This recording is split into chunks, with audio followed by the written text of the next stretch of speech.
Good morning, everybody. Good morning, Miss Gerald. Good morning.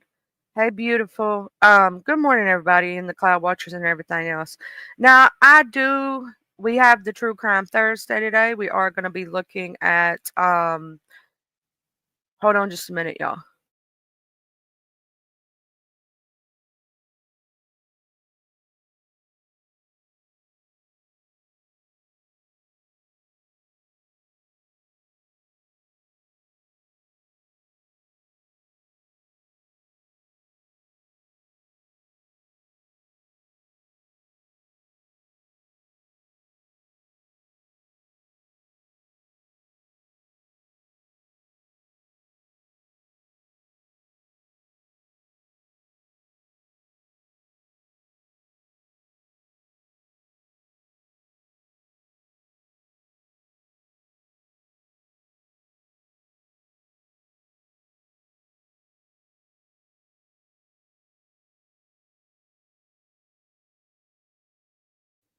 Sorry, y'all. That was a situation with my child. Y'all know that he always comes first. So basically, yesterday I was over there at Jay Dizzle's house. I'm gonna tell y'all what happened. I'm gonna snitch on myself. Okay. Jay Dunn has done a lot for me and helped me with my content. Some of y'all may or may not know that. Um, she always a lot of times asks me if I'm in the room to screen share because my screen share works better. So I always help her with screen shares. Just like I'll help Lemon with his screen shares. And if somebody sees me in the room and I got time and I'm not busy, I don't mind helping them with a screen share if they need it. I'm very supportive of the sector because the sector is very supportive of me. Now, that thing that happened yesterday, it was because Jay Dizzle wanted to play that content. Me, myself, and I necessarily would not play that and do that. That's not me, but that was what she wanted. And I helped her with her content. That's the way I looked at it. Now I'm standing in it. I did it. So any consequences that come my way, um, you know what I'm saying? It is what it is. I do want to send out an apology on my behalf, not for anybody else, um, to just Krista for involving myself in the situation. And I know that I've always stated that I do not get between two content creators beefing or anything like that. Y'all know I don't do that. But I was helping, in my opinion, a fellow content creator and they needed help. So that's what I did. But at the same time, it is what it is. Can't change it. Um, I don't have a problem with a lot of people. I do not have a problem with her. I don't have a problem with just Krista. But I was asked, to help out, so I did. On this True Crime Thursday, we are going to look into the sentencing for the Sarah Boone case. Also, I did see that they are sentencing who was the other person that they're sentencing today? It was one of the cases that we'd been covering. I think it was the burn pile murder case. Yeah, the burn pile murder case. They're going to be sentencing her this morning. For her sentencing, she got found guilty. And the misso asked me to look into the Florida versus Rhonda Jewell case.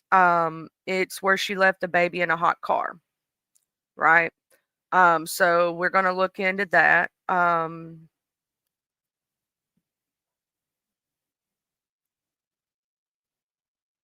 But I did what I did, child. Also, before I start the true crime section of today's, we've got some content from our beautiful Unwind with Messy that I'm gonna play this morning right quick. I'm gonna present this to y'all. Um, and we're gonna listen to the beautiful content she made. I'm gonna drop her channel in the it's breaking news for her.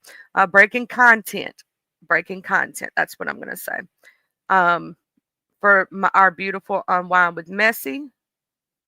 We're gonna play this right quick. I'm gonna let y'all see our beautiful Messy has amazing content. If you do not already know, she's gonna be doing this right here. So let's go. On the first day of Dragmas, my true love sent to me a fierce queen on a glittery spree. On the second day of Dragmas, my true love sent to me two shade throwing fans and a fierce queen on a glittery spree.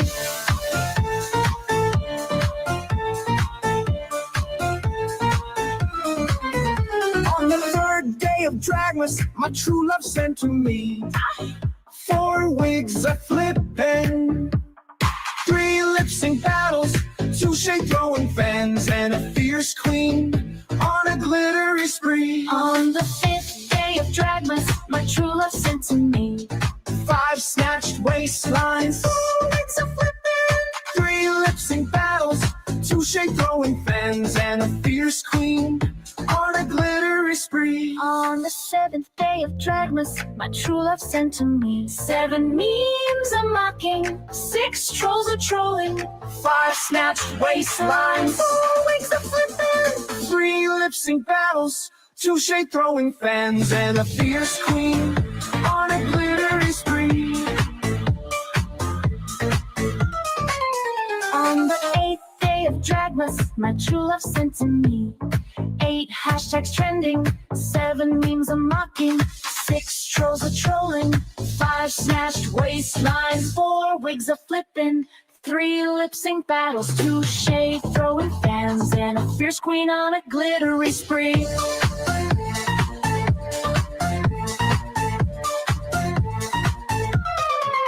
On the ninth day of Dragmas, my true love sent to me nine queens a fighting, eight hashtags trending, seven memes a mocking, six trolls a trolling, five snatched waistlines, four wigs a flipping, three lip sync battles, two shade throwing fans, and a fierce queen on a glittery spree.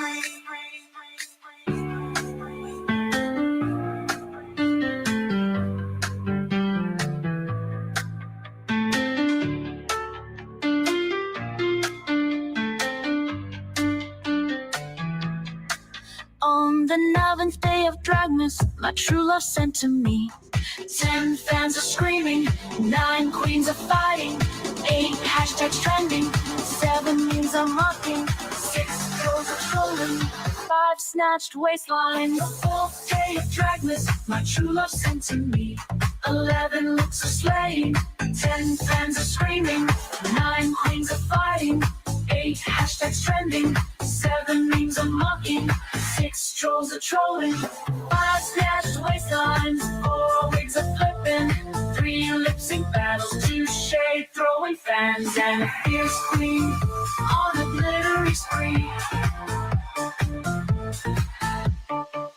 12 queens are dragging, 11 looks are slaying, 10 fans are screaming, 9 queens are fighting, 8 hashtags trending, 7 memes are mocking, 6 trolls are trolling, 5 snatched waistlines, 4 wigs are flipping, 3 lip sync battles, 2 shade throwing fans, and a fierce queen on a glittery spree.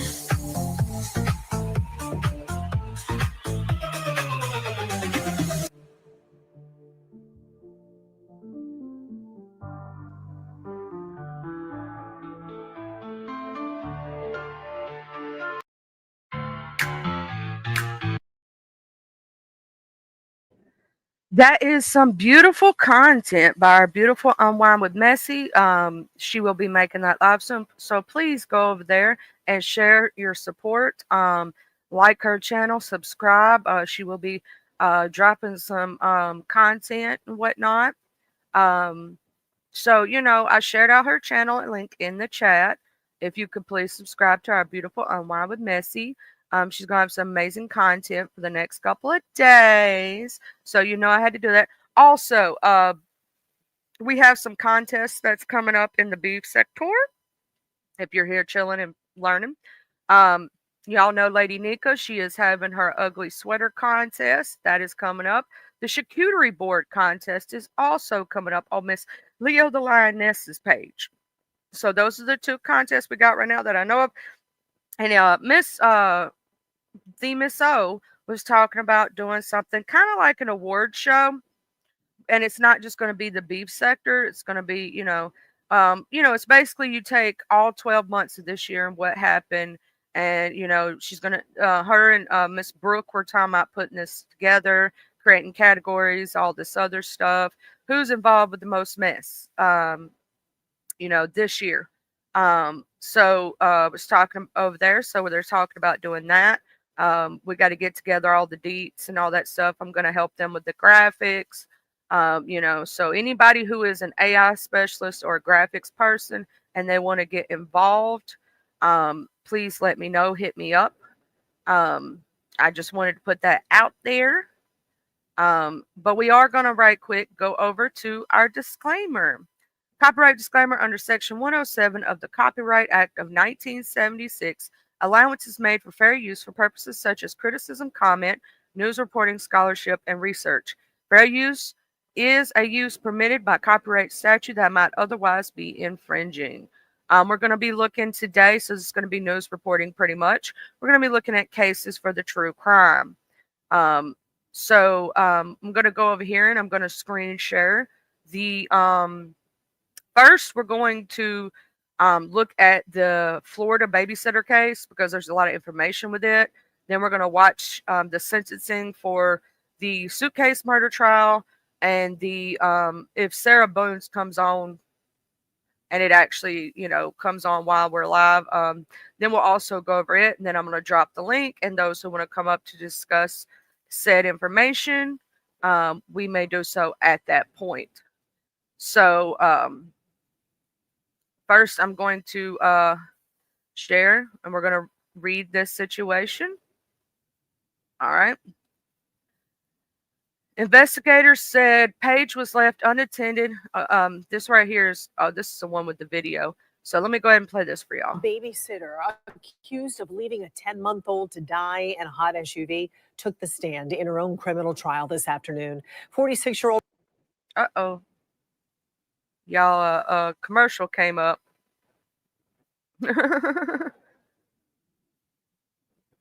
We gotta wait for the commercial to be over with.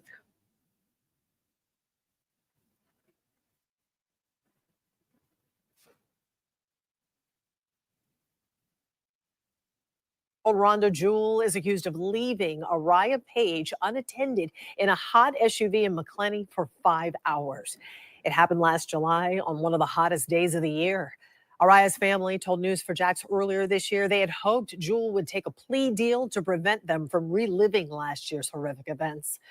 Jewell is charged with negligent homicide and child neglect. In court today, Jewell said she never meant for this to happen. I got the baby in the car, and so I pushed her out the way, and I was screaming, "Oh my God, Brooke! Oh my God! Oh my God, Brooke!" And I could hear her saying, "What?" And I ran to the car, and I opened up the door, and she was still there. Ryan was still in the back seat. Coming up at 11, we will hear testimony from the medical examiner about what he noticed right away when he was looking at Araya. The trial is expected to wrap up tomorrow. Hey, so this room is really outdated. What can we do to fix it? Oh, we can definitely help you with this. Right now at 5:30 tonight, News4Jax. Okay, so we're going to read the article now. Investigators said Paige was left unattended in the SUV for 5 hours on a summer day when the temperatures reached over 100 degrees. Jewell admitted that when the baby's mother, Brooke Page, came to pick her up, she realized she had left Aria in the SUV.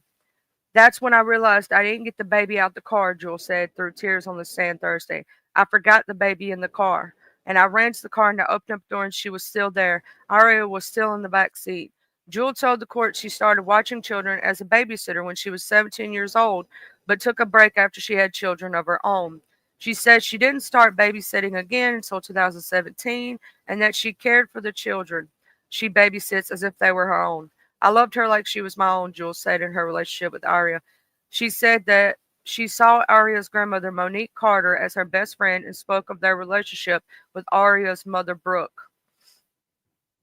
I was there for baby showers, weddings. I gravitated to her, just like with any baby, Jewel said. A detective who arrived at the hospital where Aria was taken talked about the child's condition. He said she was kept in a climate controlled environment, but despite efforts to cool her body down, Aria's internal and external temperature was above 100 degrees. He said when he interviewed Jewel, she told him she forgot to take Aria out of the SUV because she was distracted by thoughts regarding a family event. A medical examiner said the child died from hypothermia, and a firefighter who testified hyperthermia, not hypo, hyperthermia, which means too much, right? Temperature. Because hypo means not enough, right? A firefighter who testified said the temperature in the SUV was 133 degrees. Closing arguments in the trial are expected Friday. In April, Governor Ron DeSantis signed a bill named for Aria, declaring April Hot Car Death Prevention Month.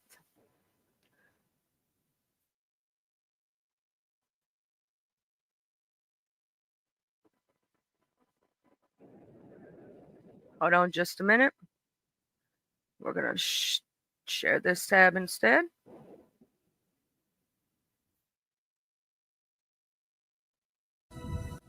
For the first time, we're hearing from the parents of a baby girl who died after being left in a hot car last month in Baker County. 10-month-old Aria Page died in July. Investigators say her babysitter left her in an SUV. Now that babysitter is facing criminal charges. News4Jax reporter Aaron Farrar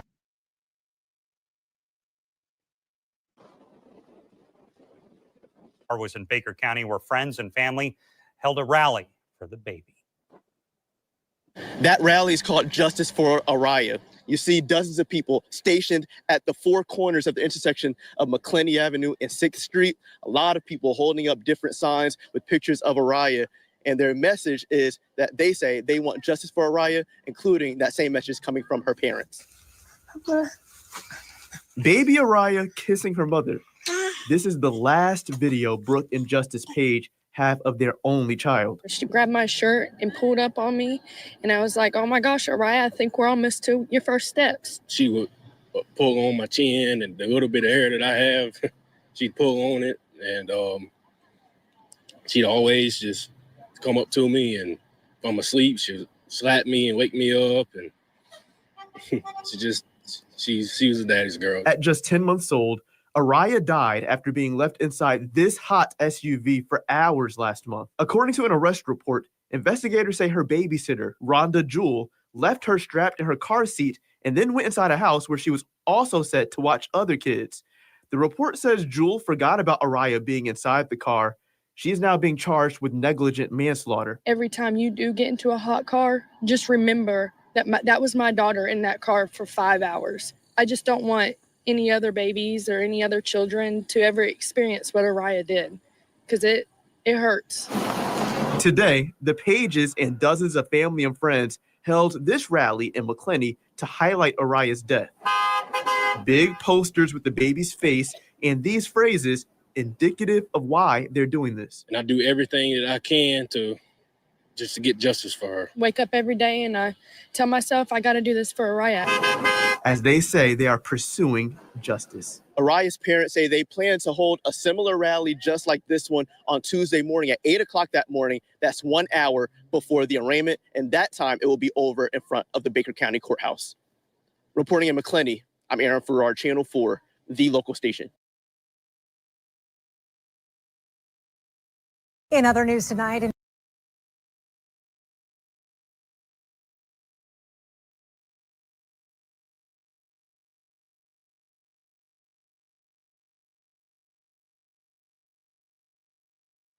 So this is a tough situation. Hey, Miss Claudia. Good morning, Ray. Good morning, Sophia's Oasis, James. Good morning, everyone. I hope you're, Miss Gerald. I hope y'all are all having a good morning this morning. This situation is a situation that unfolded. The babysitter arrested a 10-month-old girl left for 5 hours in a car that reached 133 degrees. So this is the babysitter right here, Rhonda Charmaine Jewell, 46. She's 46 years old. you know, we've already went over the fact that she left the baby in the car. It says, as the sheriff of a small town community, posting the details of this tragedy is very hard to me, he wrote in a Facebook post published Thursday. The facts of the tragedy are below, but I'm asking my community to respect the privacy of the victim's family and to please join me in prayer for the family and everyone involved.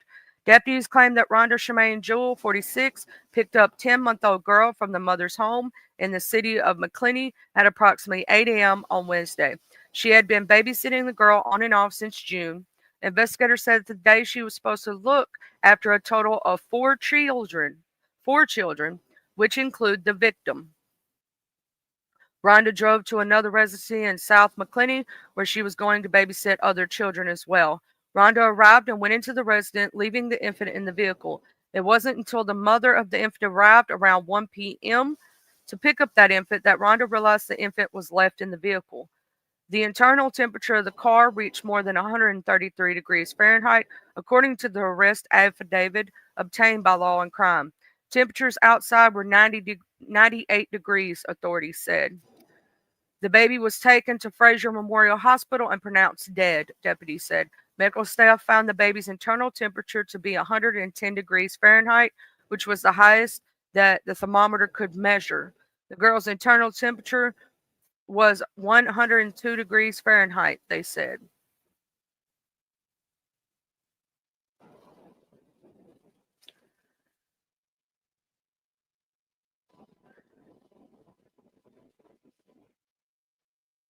Jewell faces a count of aggravated manslaughter of the child. She was released from Baker County Detention Center on a $25,000 bond, deputies told Law and Crime. Her attorney, George Nelson, declined to comment, telling Law and Crime that the Public Defender's Office does not comment on pending cases. Each of us are given the gift of life every morning we wake up and every evening when we finish our day. We are blessed if our family is safe and healthy, Roden said. In the blink of an eye, our world can be turned upside down. Please be mindful of this when trying to understand the tragedy that took place in our small town yesterday. Let's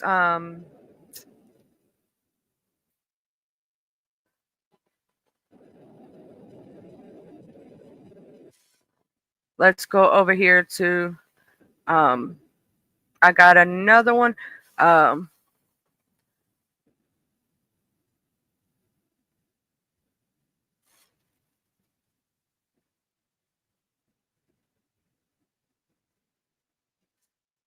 We got another, share this tab instead.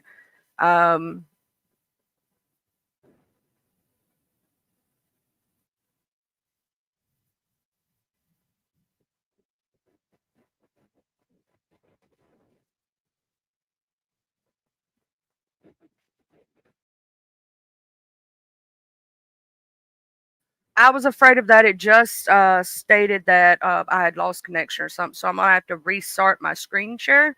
So what I'll do is I'll stop that screen share and present it again. Basically, it did give me the thing. And I'm going to ask y'all, can y'all hear this when I play it, please? Let me rewind it. Okay, so with this situation, I'm going to read the article on this one. Now, she was sentenced. McClennon, a Florida babysitter, has been arrested after deputies, or she was convicted. I'll tell you all about that in a minute. She left a 10-month-old baby girl in a heart car where she died. The Baker County Sheriff's Office charged Rhonda Jewell, 46, with neglect and manslaughter. Deputies said she picked up the infant. We know about that, and she forgot her in the SUV. The child was found 5 hours later. There is no time frame that is too short. We really need to just avoid any unattended period of time in the heat without an adult, without air conditioning, right? These things can happen very quickly, said Dr. Eric Shamus, an emergency physician with Bayfront Health. This was the 14th death of a child in a hot car this year and the 6th in the state of Florida. The deaths are completely preventable, experts say. There are technologies to alert you when your child is still in the car. That includes Bluetooth-enabled chest clips that will produce a loud alert that you can't turn off until you go and unbuckle the child. The app Waze, WAZE, also allows you to enable a function that will say, check your car in the back seat once you arrive to your destination. Setting reminders on your phone. So if you're the one that has the child this time, you're supposed to arrive to Walmart or work or the grocery store, wherever you may be going.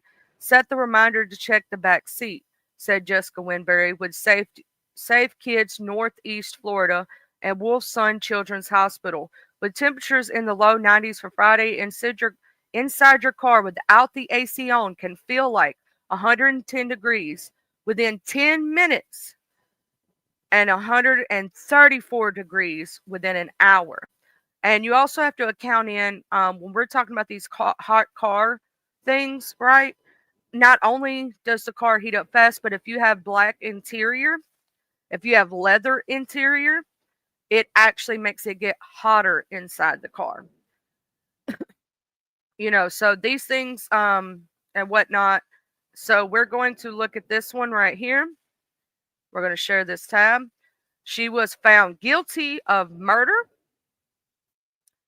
Rhonda Jewell, 47, is charged in the death of Anaya Page. Police said Jewell left Aria in the car, but the temperatures was over 133 degrees inside. A Baker County, babysitter was found guilty Friday on third-degree felony murder and leaving a child unattended in a motor vehicle in a hot car death of 10-month-old. She was arrested on aggravated manslaughter of the child on July 20th, 2023, in the death of Aria Page. Investigators with the Baker County Sheriff's Office said Jewell didn't realize Aria was missing for at least 5 hours. Now, here's my thing: in 5 hours, and a baby now. That baby was how many months old? Let's see. They do say how old she was. She was 10 months old, if I'm not... Yeah, 10 months old. How do you not know a 10-month-old is missing? Did you not have to feed the baby, give the baby, like you didn't hear her cry, you didn't see her do anything like a baby? How do you not know in 5-6 hours? You should know after the first 10 to 20 minutes that you don't see the baby or hear the baby, or, you know what I'm saying? Did you totally forget you were watching the baby? Like, how do you not know? That's my question on this one. A baby that young, you're always looking. But anyway, we're going to read this right quick. Jewell was also found not guilty on aggravated manslaughter charge. Thursday morning, medical experts testified the child's body was hot to the touch when she was found on the 96-degree day. Police said Aria's external temperature was recorded at 102 degrees. Her internal temperature reached 110 degrees, and the temperature inside the car read over 133 degrees. Meanwhile, the defense on Thursday argued that Jewell wasn't a conscious choice, but the state said Page was in Jewell's care and is ultimately responsible.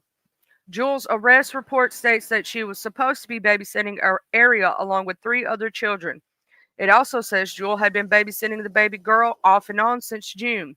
When First Coast News sat down with the grandparents and uncle of Aria, 2-month-old after her death, her grandmother, Paige, said there was one of the EMTs on the gurney and she was giving Aria CPR, but she was crying. As the medical professional myself, I knew that wasn't a good sign. Paige also recalled the moment in the hospital when the announcement of her granddaughter's death was made. They called us in to talk to the doctor, and the doctor came out with a grim look on his face, and he just said, "She's dead." On Friday, closing arguments began in Jewell's trial, and the jury returned with a verdict around 6 p.m. Could you imagine leaving a baby that long? That's a long time, to be leaving a baby in a hot car. So we will be looking for the sentencing of her.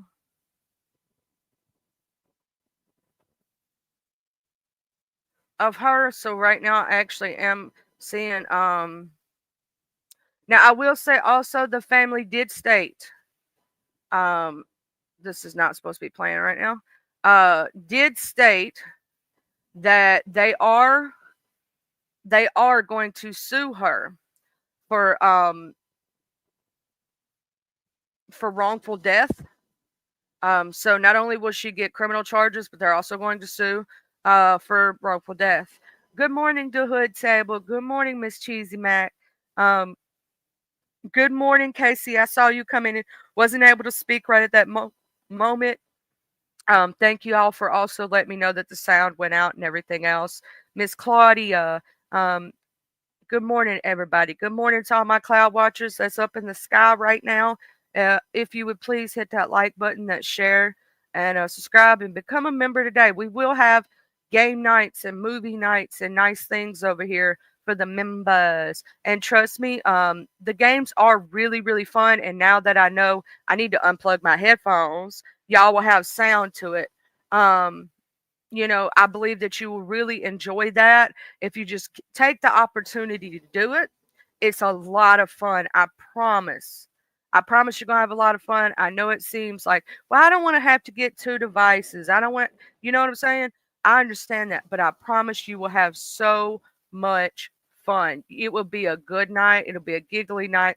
I might start doing that on Wednesday nights or Thursday nights, depending, you know, in the afternoons or something. We're going to start scheduling every week thing. Whoever shows up can play. We do have 2 of the games that if it's just 2 of us, we can play. Certain games you do have to have 3 people. But I promise you, you will have so much fun. It is hilarious. I promise. So just take a chance. That's all I asked you to do is take a chance on game night and join us when we have it. I will make sure that from now on I do advertise it hours in advance so people can know what time it is. My members can. I just wanted to let y'all know it's a lot of fun. Me and VS had fun the other day. She stole my soul, y'all. If you don't know what I'm talking about, you will when you play the game. You know, she was a body snatcher. But you'll have to play the game to figure that out. I promise that you're gonna, you know, really enjoy the games. But we're gonna get back to the content now.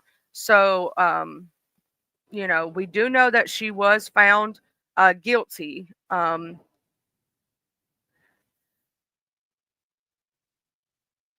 I'm trying to find before we go on to this other one right quick.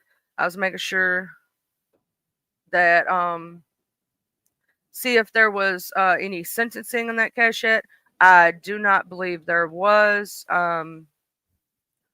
Yet she was just found guilty the other day. So we'll have to wait on the sentencing. She faces up to 15 years in prison for this. You know, she does face up to 15 years. Hold on. Let's see. County babysitter is now a convicted murderer. Earlier this evening, a jury convicted 46-year-old Rhonda Jewell in the death of 10-month-old Araya Page. Araya's parents, they're relieved. I felt like a weight lifted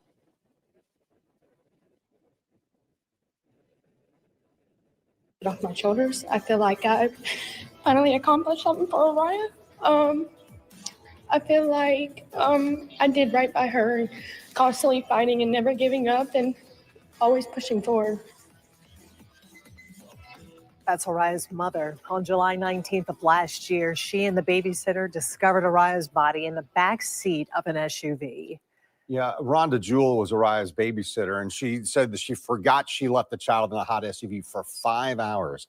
News 4 Jax reporter Eric Abanye has been following the case since it began. He joins us live outside the Baker County Courthouse, where Rhonda Jewell was convicted today. Well, Kent, earlier this morning, Rhonda Jewell walked into this courthouse as a free woman, but by nightfall, she was led out of this building in handcuffs after it only took a jury 2 hours to convict her.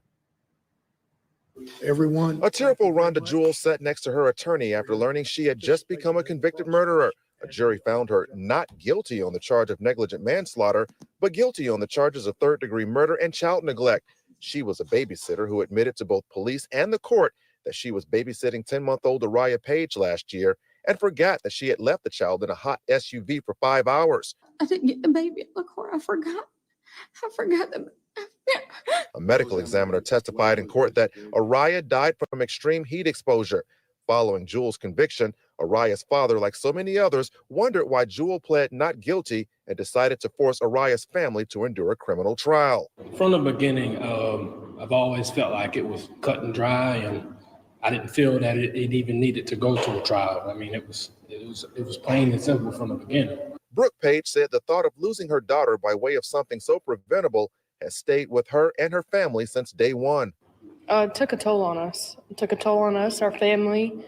There was a couple bumps in the road, but we pushed through. We pushed through together as a family, as a community, and we just kept going. Attorney John Phillips is now representing the Page family and announced the criminal conviction against Jewel is just the beginning.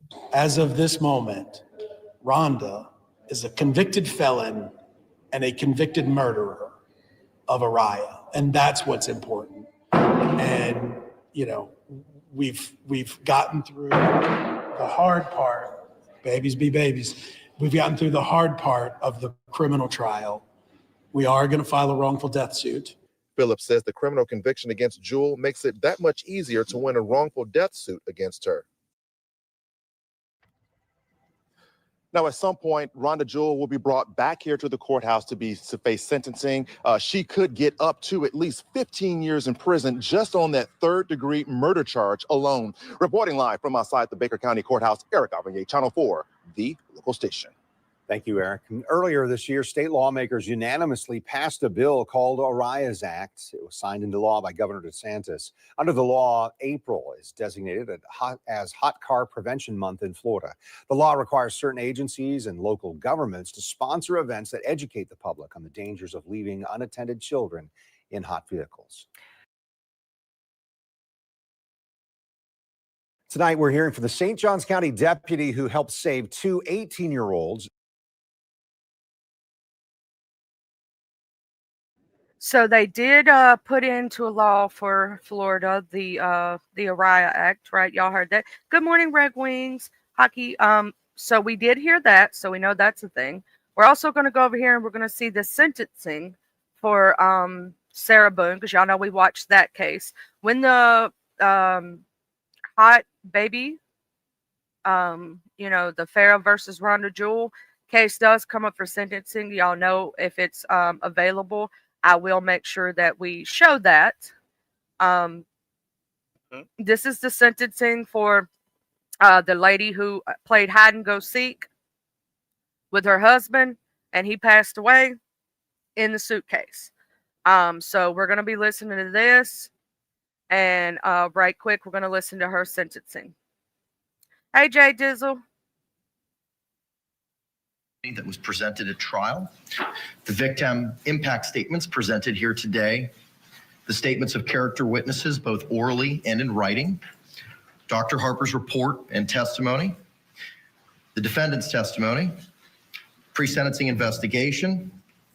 The arguments of the state and the arguments of the defense. Court pronounces sentence as follows. Ms. Boone, court sentences you to life in the Department of Corrections, with credit time served that Madam Clerk will provide to you momentarily. There are also court costs and costs of prosecution, which Madam Clerk will give you the totals of momentarily. Due to the court levying a life sentence, the court is inclined to liquidate those to a civil judgment unless I hear opposition from the state. No opposition, Your Honor. All right. Madam Clerk, if you could please give us the credit time served and the court costs, please.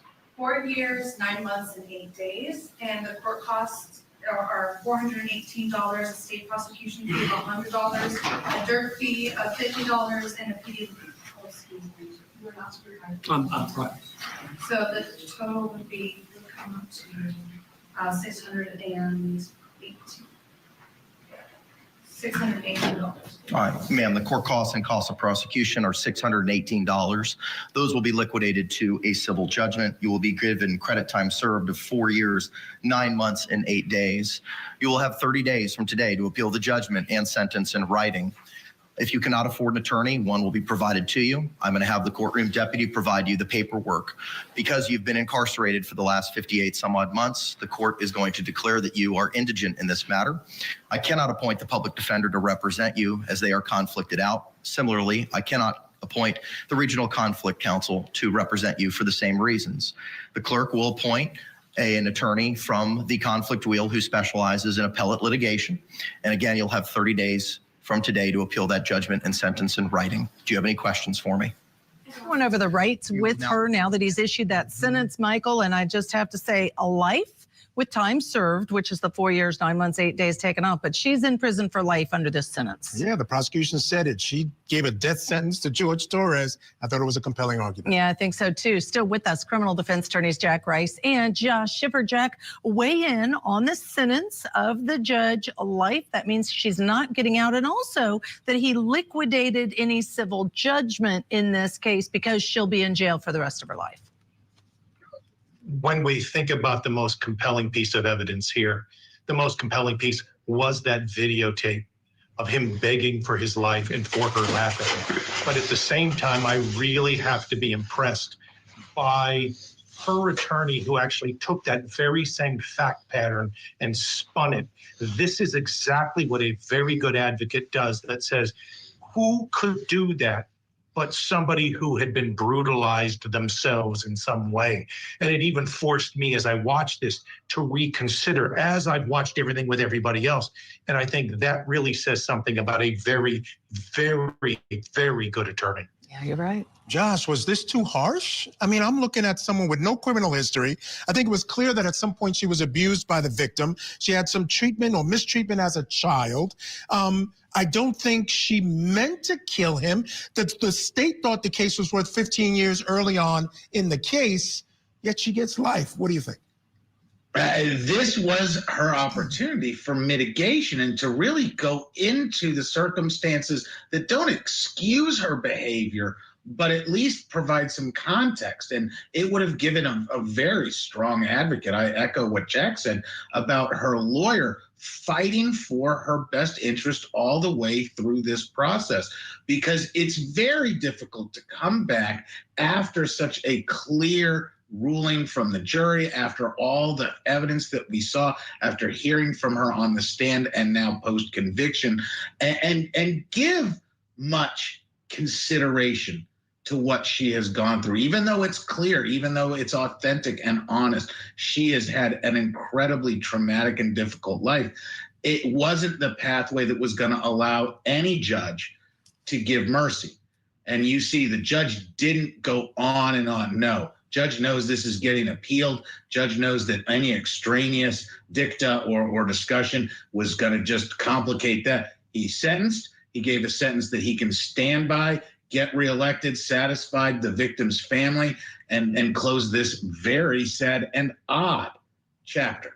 Yeah, and the state started its closing argument with, there was no consideration ever given for anything by Sarah to suggest I'm responsible for the death of George Torres and I accept my punishment. And I think that's where the judge landed.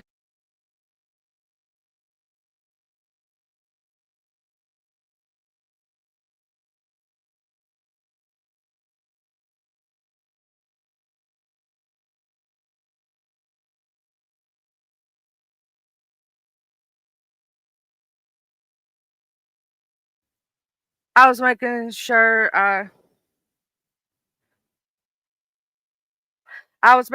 that I showed that had happened. We also do have the burn pile sentencing coming up today. Right now, it's actually going on. I am going to drop the link for anybody who wants to come up and speak on these cases and whatnot. Yeah, I got cursed. Did it out, Jay Dizzles. But I consider myself, how many times, Jay Dunn, have you helped me find cases or, shot me something and said, hey, Charlie, you should check this out. This would make good for your true crime.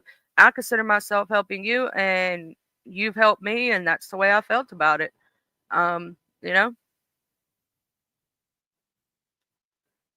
Where is my... Did I accidentally knock out my own? Okay. I gotta open up my own stream right quick. Give me just a second. I think I accidentally knocked it out, y'all.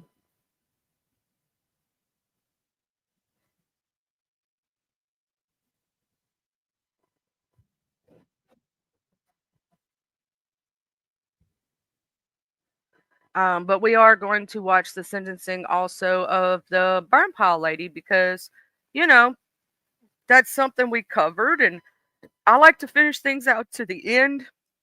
I don't like to, you know, oh crap! I actually went to my YouTube studios when I was meaning to go to my channel. Hold on, y'all. I'm in a tizzy this morning. I also am still trying to get sick because these allergies are messing with me, y'all. I don't know if y'all have had problems with allergies this year, but it's been bad. Let me go ahead.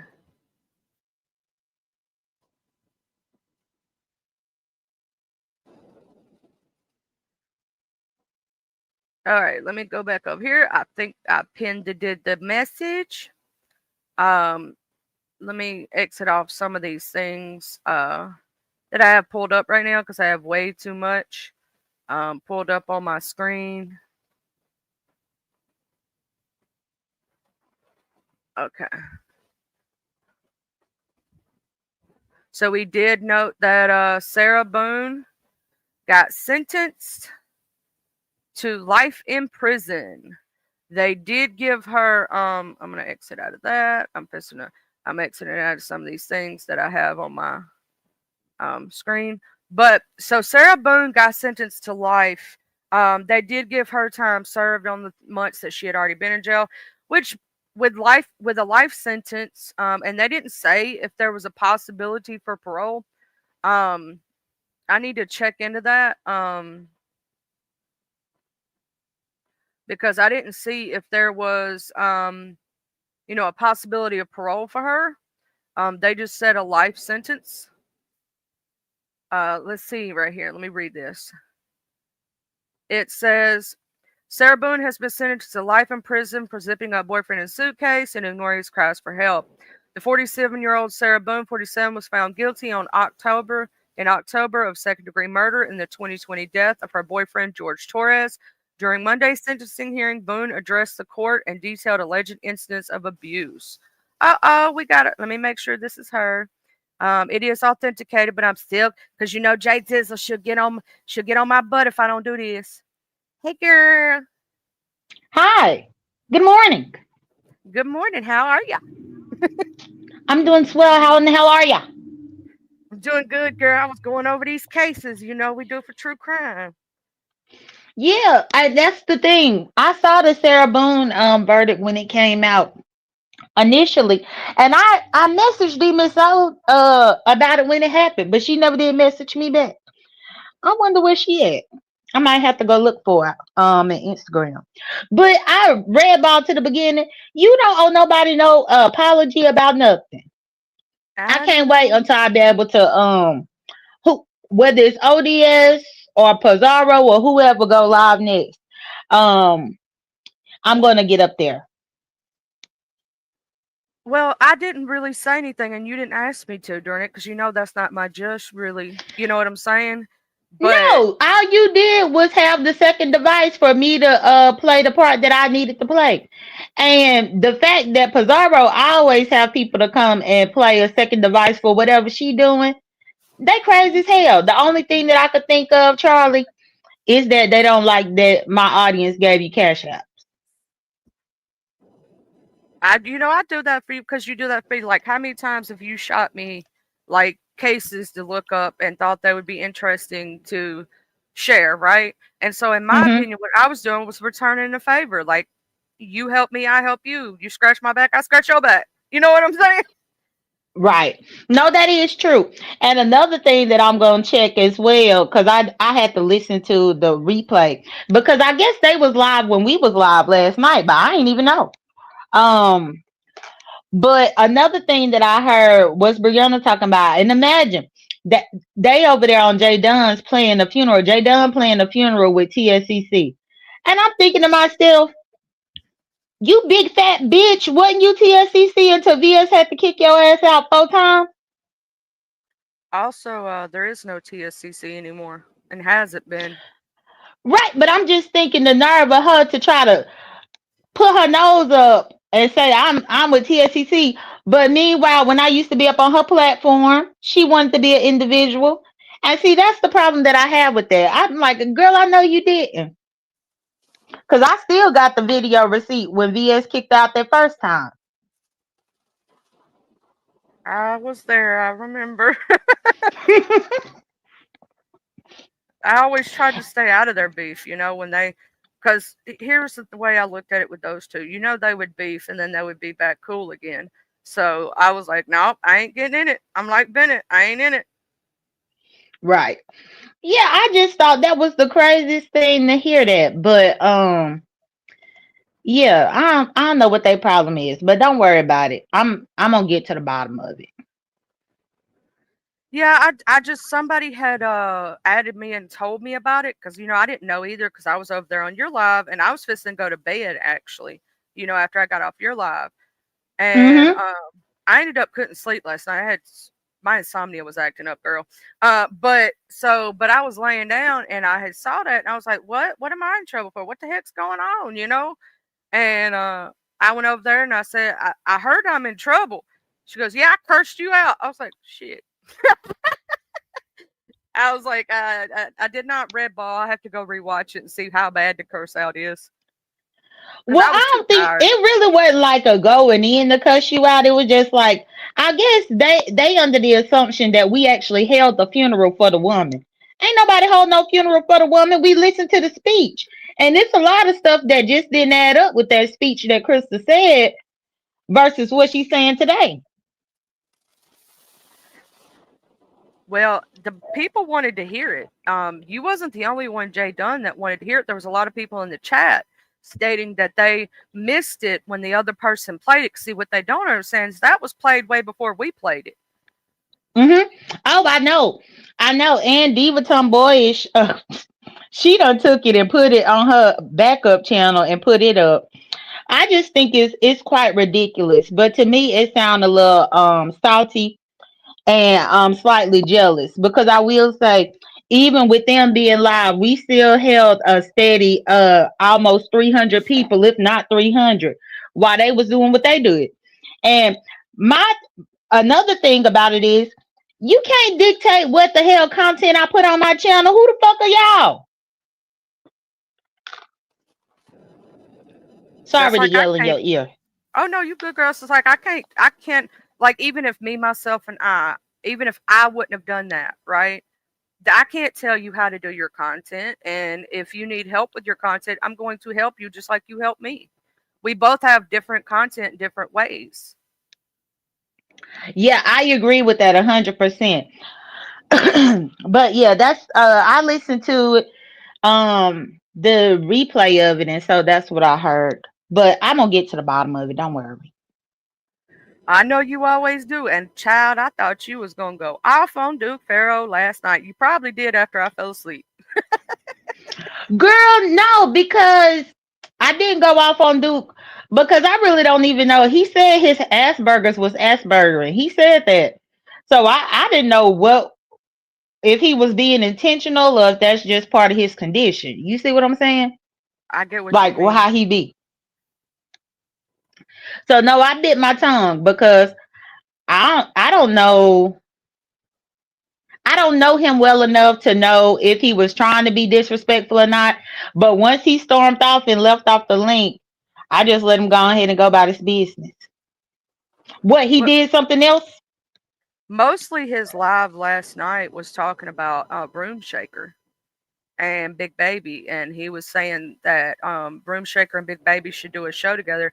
Like, he feels like Broom Shaker is the one who shook up the stuff and was causing mess over here. And I'm like, no, Broom Shaker has nothing to do with this situation. This happened because of something total different Maybe he hadn't been paying attention 2 weeks prior before he met Krista, because a lot of this Mm-hmm. stuff actually goes back before he started coming to Just Krista's. Mm. You know, the Diva and her getting into it was before Duke. Right. So maybe he That's didn't true. know that. But I would wait. Duke didn't know Diva and who? Diva and Krista got into it. Yeah. You talking about? I think he doesn't know where that started. And, you know, because that was, if you remember that live, that was the first time Lemon had hit her link. That was the live that Diva was up there talking to Just Krista about the situation that she had with Lemon. And if you remember correctly, Just Krista got upset with Diva and started cursing her and stuff like that. And because she was talking about Lemon and how he essayed her when he spoke to her in the way that he spoke that night previously. And if you Right. remember, I do remember that. Mm-hmm. and then right after that is when Diva stated that she was gonna go after Krista because she felt disrespected by Krista. And then they talked about Diva after that, and people in the chat was going, "No, don't do it," you know. I'm honestly shocked that Diva waited as long as she did, to be honest. I really think in my mind, and I could be wrong, Diva could correct me, but I think she was and like trying to like poke her a little bit, but not really do nothing crazy.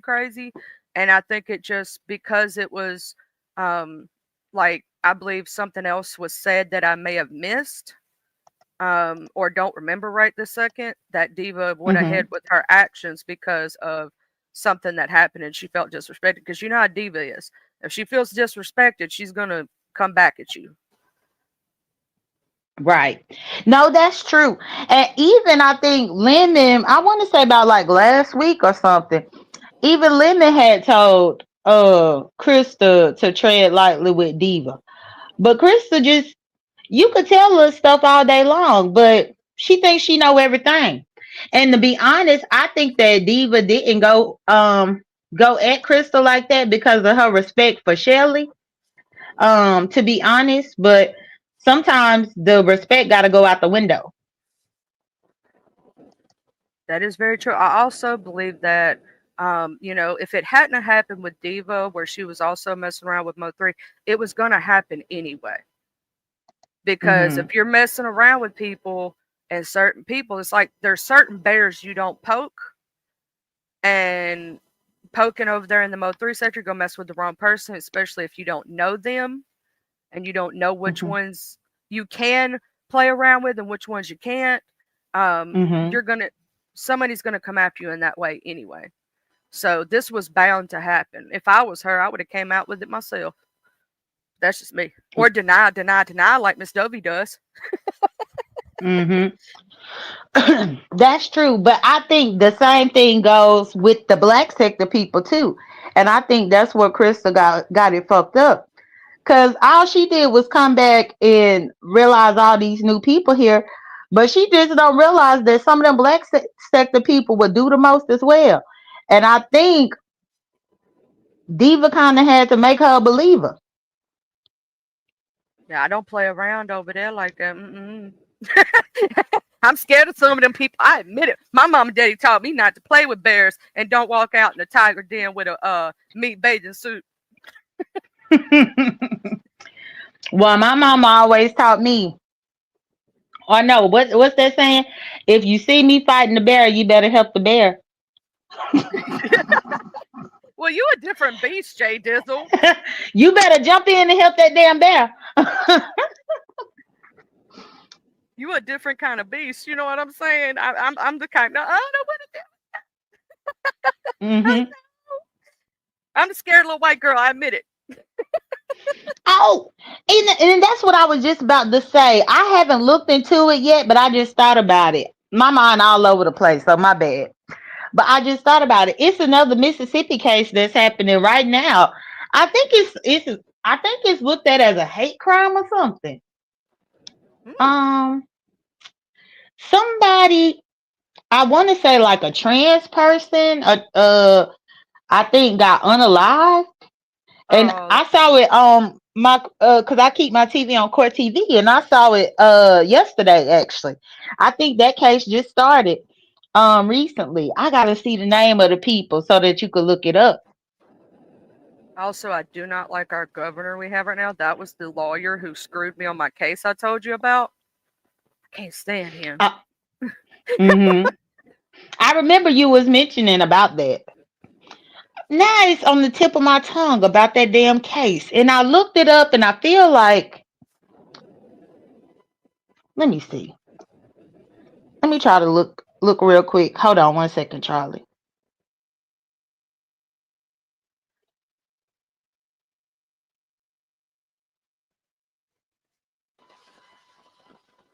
Also, good morning, T Royal Gaming.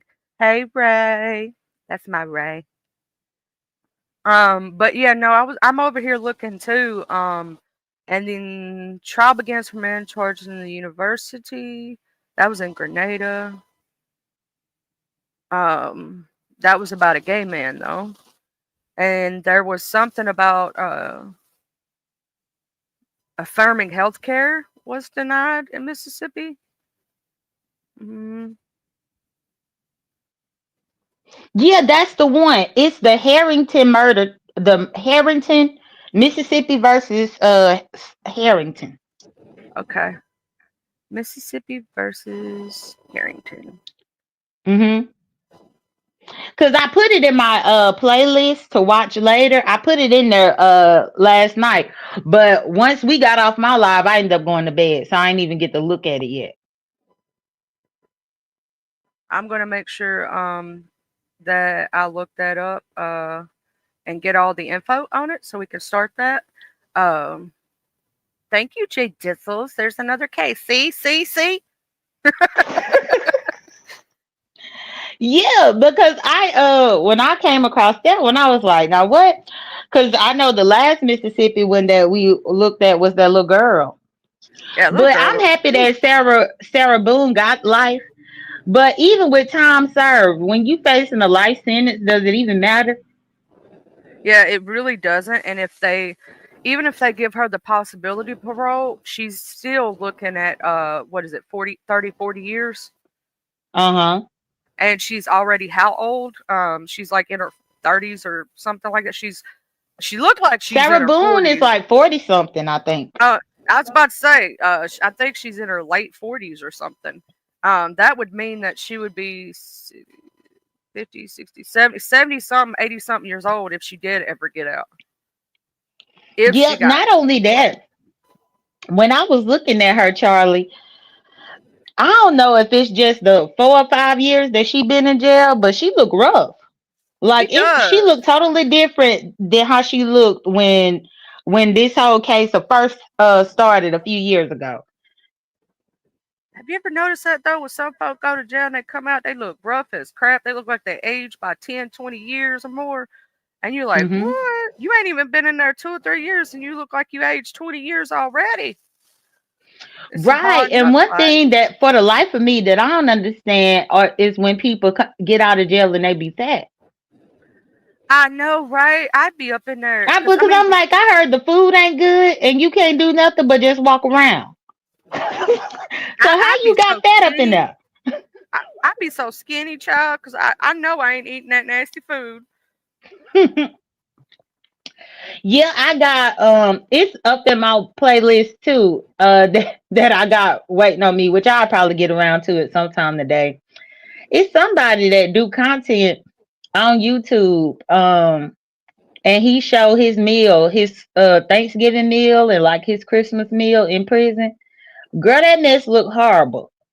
But people be doing clicks and views on this video just to see what they get to eat for the holiday. Yeah, I mean, think about it. A lot of those, we're all curious about it, right? Especially those of us who never been to jail, never been to prison, none of that stuff. We're curious about it because, like, it's like, what do you eat in there? You know what I'm saying? Mm-hmm. Yeah, well, I know the one video that I put in my playlist, that plate that he had looked horrible. So that's another reason why I don't get how people can go in jail and gain weight. I'd be done got so skinny. I'd come out looking like I was an anorexic. Like that one boy from the brother and sister thing. He went Oh in big. yeah. Mm-hmm. He was Yeah. skinny. He had lost a lot of weight. A whole lot. And it was one other thing that I was gonna tell you while I was up here too. It done slipped my mind. But I'm sure it'll come back to me. But yeah, also, you know, the Burnpile murder case today is also she's getting sentenced for her where she threw her husband in the burn pile. She's getting sentenced today too. And yeah, so we'll get to see what her sentence is and if she goes to because she got more what she did with her situation. She she was married to a lawyer, right? And they literally he cheated on her, she cheated on him kind of situation. They both had outside the marriage. The kids hadn't seen the dad in a while. They go look in the burn pile and his body's in the burn pile, child. Now that I don't think I heard of that one, nor have I been following it, which is strange that I didn't think of that one. And also, you remember that dude that we talked to over here up on election day? Yeah, I remember him. Yeah, he still be producing content. Did you ever subscribe to his his channel that day? I did subscribe to his channel today. I got to get over there when he's live one day and catch him. Because I haven't got the notification even though I subscribed. You know how that goes. It don't always give you the notification sometimes. Well, I think the reason why is because he mostly do uploads and not lives. You know how you can do those pre-recorded things via StreamYard? Yeah, premieres.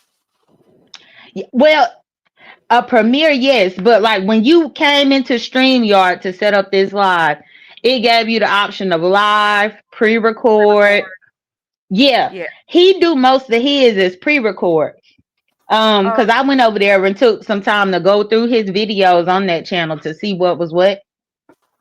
And Girl, that's what I noticed. Crazy person yesterday pop up here, and it was right before I was just about to end the live stream, right? And me and DMSO was over here. And she was talking about how she missed you and talking about cases. She was supposed to be over here today because we talked about it yesterday. And then we talked about it on her live also yesterday. And the dude just popped up at the end with a Trump hat on. It was crazy, girl. I was like, well, I was fisting it in. He's like, well, I got millions of subscribers or something like that. I was like, well, hey to all y'all subscribers. I figured out that he was, when he said that, I figured out he was trying to double stream me. You get what I'm saying? You know how they'll do that? They'll pop up and they'll try to get you to say stuff so that they could try to, you know, incite something. And I was like, yeah, I'm fixing to get off here. We're going to visit at a friend's house. That's what now that you mentioned that, I need to go up in my studio and check to see if that's what what's her face? Noelle. Make sure she wasn't trying to double stream nothing. I don't think she all there, baby. I don't think she I don't think she meant harm. I don't even know if she'd know how to do that. I was like, poor little Tink Tink. Poor little Tink Tink. I know she was nice, and that's why I was trying to let her be there, but I knew that she didn't know what in the hell we was talking about, why we was doing nothing. I was like, Lord, little Noelle. But then when I pulled out the white woman speech with her, you know, I used I used that side of me, child, to help her understand. And that when I looked at the replay of that live, because like I skimmed through it to see any comments that I missed, and people said that she went to Lemons the other night. I think they said that she was at Lemons for Teleport Tuesday. And I'm like, well, if she was over there at Lemons for Teleport Tuesday, how in the hell she found my channel over here? I don't know. We got new people coming in to the point of I'm like, who this? You know what I'm saying? And I want to. I'm curious to find out how Noelle found this sector. Right, that's what I wondered too. But I mean, who knows? She might have came with Resto and Mel now. You know, they said they got 90% white people over there. Yeah, pretty much. I looked over there once and I ain't been back. I looked up, who was it? Somebody shared it or something. So I clicked on it and I clicked off real fast too. I was like, I'm scared of y'all. I don't know y'all people like that. Let me run away. I said ain't nothing but a whole bunch of Trump supporters over there. Which I don't even know why. Well, they are Trump supporters though. When they came to Lemons and was when the Republicans tried to jump me that day. I remember that, child. I remember you was giving them heck back. They couldn't handle it. I don't think they understand the beef sector like they think. They'd be like, I've been watching this sector. If you had, you'd have known some of the main players, main people. There's a lot of things you don't know. If you had been around, you would know. You know what I'm saying? Right. And that was it looked like Red Wing said that anything that you can get outside of prison, you can get in prison. And he said that includes cell phone, steaks, drugs. They be eating steak in prison? Yeah. But I bet that steak be an arm and a leg. Shoot, that steak probably cost you 3 months worth of commissary money or more. Mhm. Maybe a year's They say worth. that everything is so expensive up in there too. Well, my ex was in there and I had to buy him stuff and send him, put him money on his books. Man, what they pay for like one Pop-Tart, we can get like 20 to 30 boxes out here on the street. Mm-hmm. It's crazy. I believe it. And I believe that. Like if they go into like a restitution center or something like that to pay off their stuff, they have a list of things, even when they go into the regular jail system, that you have to bring them. There's things that they can't have. Like when you give them shaving cream, it can't be pressurized. It has to have this thing where they can take the pressure out of it. Huh. I It's wonder crazy. why. You think they be trying to huff it or something? I think it has something to do with the fact that I think they can almost make like a bomb or something out of it because it's pressure. Oh, okay. But there's a lot of things. It's like a whole list, and you have like all these regulations and things like that. And paying for those jail calls is not cheap. Like I put $200 some in them things, and it don't even last that long. Right. I could believe that too. Because it was one from what I heard now, like they have these little kiosks and stuff that you can go in there and like I guess everything is based on the inmate number. You have to give the inmate number, and that's even back in the day before they got the kiosk. In order to even send money to somebody, you had to have their inmate number. You had to have their obviously their first and last and all this other stuff.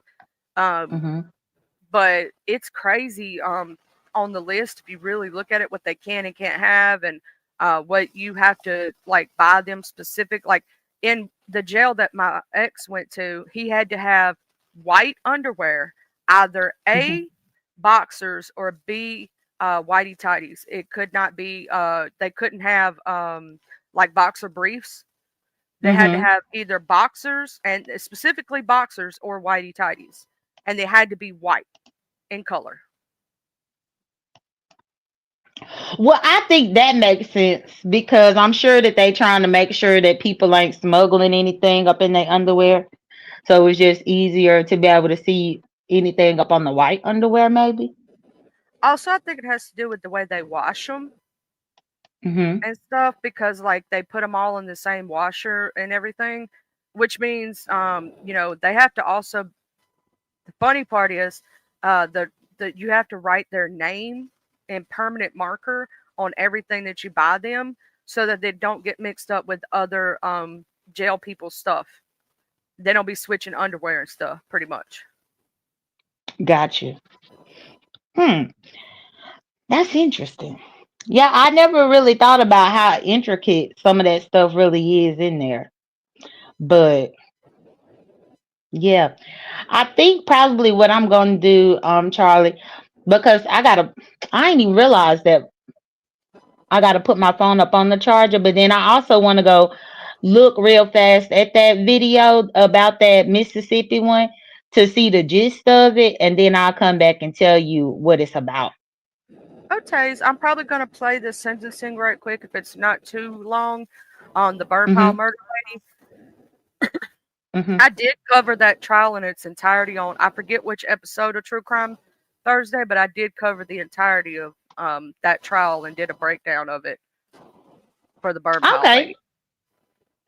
Okay. Yeah, I want to see what's going on with that. Plus, I need to go grab my charger. But I'll come back. All right. Thank you for coming up, Jay Jizzles. Okay, you're welcome. All right, See bye. you in a bit. Bye.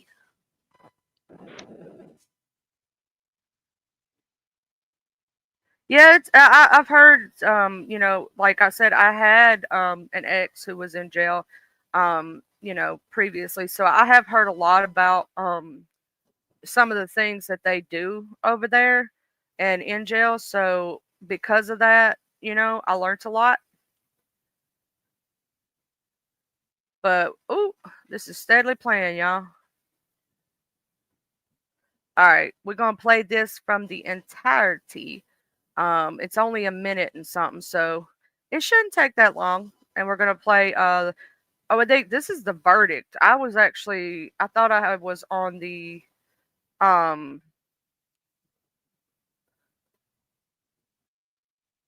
sentencing.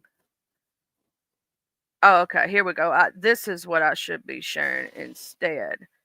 Hold on, y'all. Let me press play.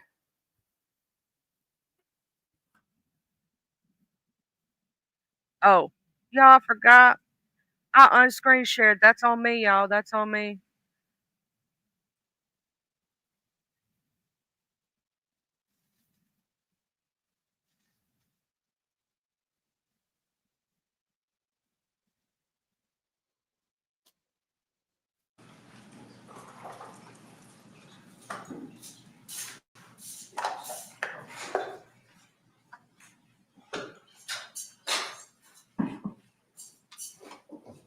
All right.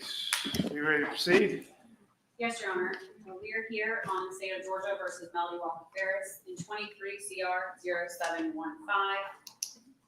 This defendant was convicted on November 4th, 2024 of 5 counts. Count 1, malice murder. Count 2, felony murder. Count 3, aggravated assault. Count 4, concealing the death of another.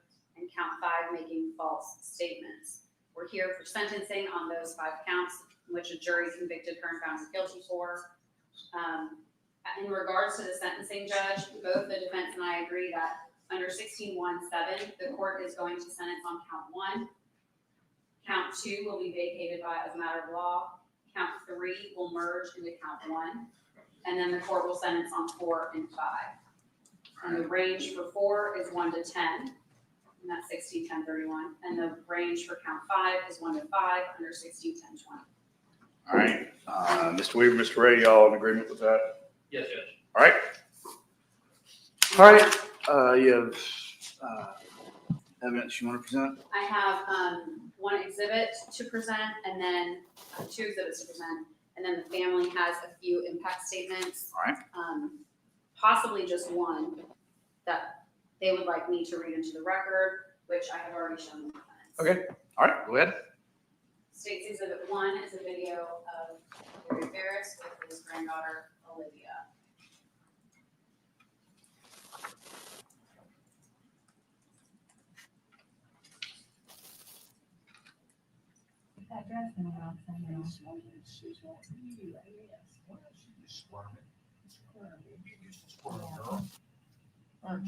At that point, she wants to flip over on her belly. That's all you is. You ain't just a square girl. You gonna stand up for me? Huh? Yeah. I know. I know. She doesn't talk You had a rough day. was the child? Olivia, his granddaughter, Emily Payne's All daughter. right. Okay. And that was from May of 2018. And then Judge, this is just a photo, states exhibit 2 that we like to put into evidence as well. All right.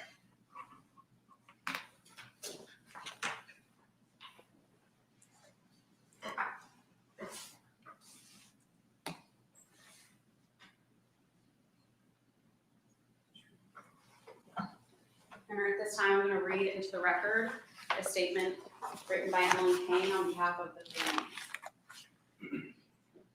Your Honor, since our father was taken from us, our lives have been filled with an unbearable void. Every day feels like a constant reminder of what we have lost. Gary was a father, grandfather, brother, uncle, friend, and colleague to many. We miss his laughter, his warmth, and his presence in our lives. It's a pain that will never go away. Gary was not just our beloved father, but our confidant and our rock. Now we are left to navigate life without his guidance and support. Every milestone, every happy moment is tainted by the thought that he will not be here to share it with us. There will be no more birthday parties, backyard gatherings, holiday celebrations, or other family activities to share together. Those opportunities to say I love you are forever gone. Our family is forever broken from this tragedy. This loss is only made worse by the betrayal of trust we feel for our mother.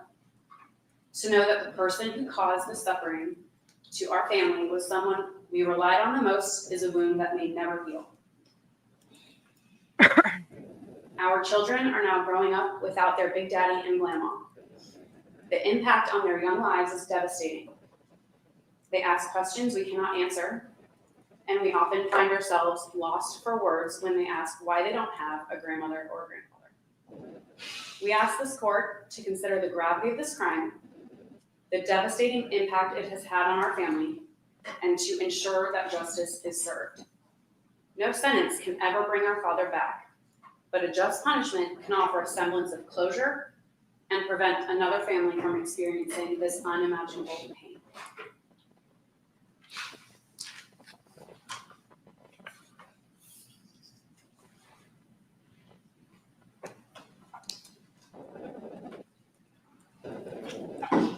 Your Honor, that's all of the statements and evidence the state has. I just have closing. All right. What do we need? We need to do something with the other indictment. Yes, Judge, I will be submitting an all Okay. that. All right. I have informed defense of that. Okay. You can do that after sentencing. That's fine. Yes, Judge. All right. Mr. Weaver, Mr. Ray. Judge, we have 2 witnesses, or actually, we have one that he's prepared a statement. We were just gonna call him and let him read the statement. All right, that's fine.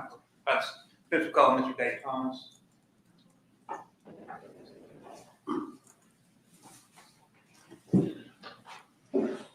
Where do you want him, Judge? He can just come up to the lectern, it's fine.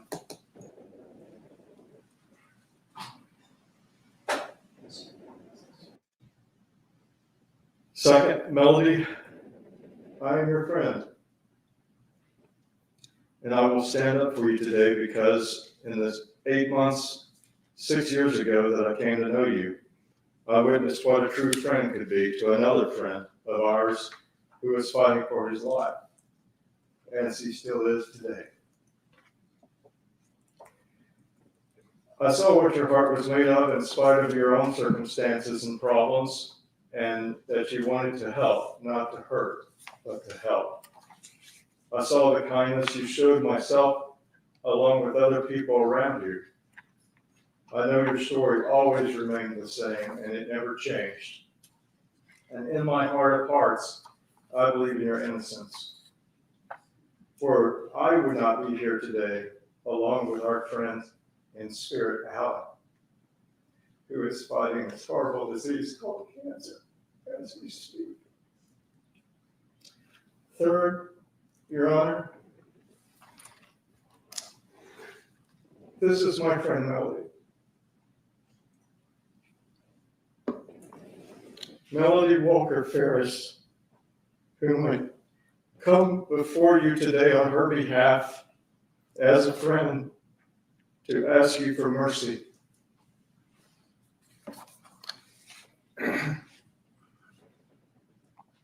I ask you for grace. I ask you for leniency upon your decision of her sentencing.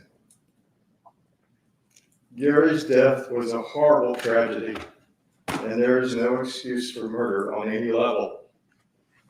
But to convict someone and sentence them for life is even more of a tragedy in itself, especially if it is the wrong person, and especially if all of the evidence was not able to be presented to the jury as a complete investigation should have been brought forth. There were a lot of holes in this case and a lot of unanswered questions. I don't know who's responsible for Gary's death. I know the jury did the best they could with the information that they had to work with, Your Honor. But there were doubts, and there still are for many of us in this case today. I don't know who will have to live with that burden for the rest of their lives, but in coming to know Melody, I cannot believe she is the one responsible for her husband's death. And if Judge, I'm going to object. He cannot impeach the verdict. That's an improper statement.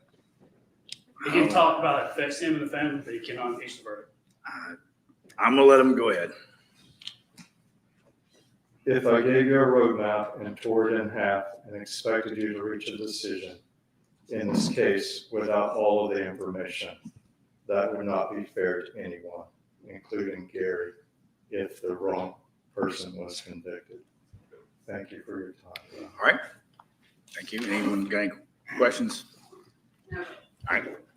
Yeah, we just All right. have one more. If the court will recall, there was a gentleman that sat behind Ms. Ferris during the entirety of the trial. That is Mr. Alan Wilson. Who's suffering from cancer, as you're not referring to. He's unable to be here due to his sickness. Okay. So he's very safe. All right. I see it. All right. Okay. All right. Go ahead. Judge, will take me a second because I got to zoom in. So, Mr. Alan Wilson writes, I've been Melody Walker Ferris's friend for the past 30 years.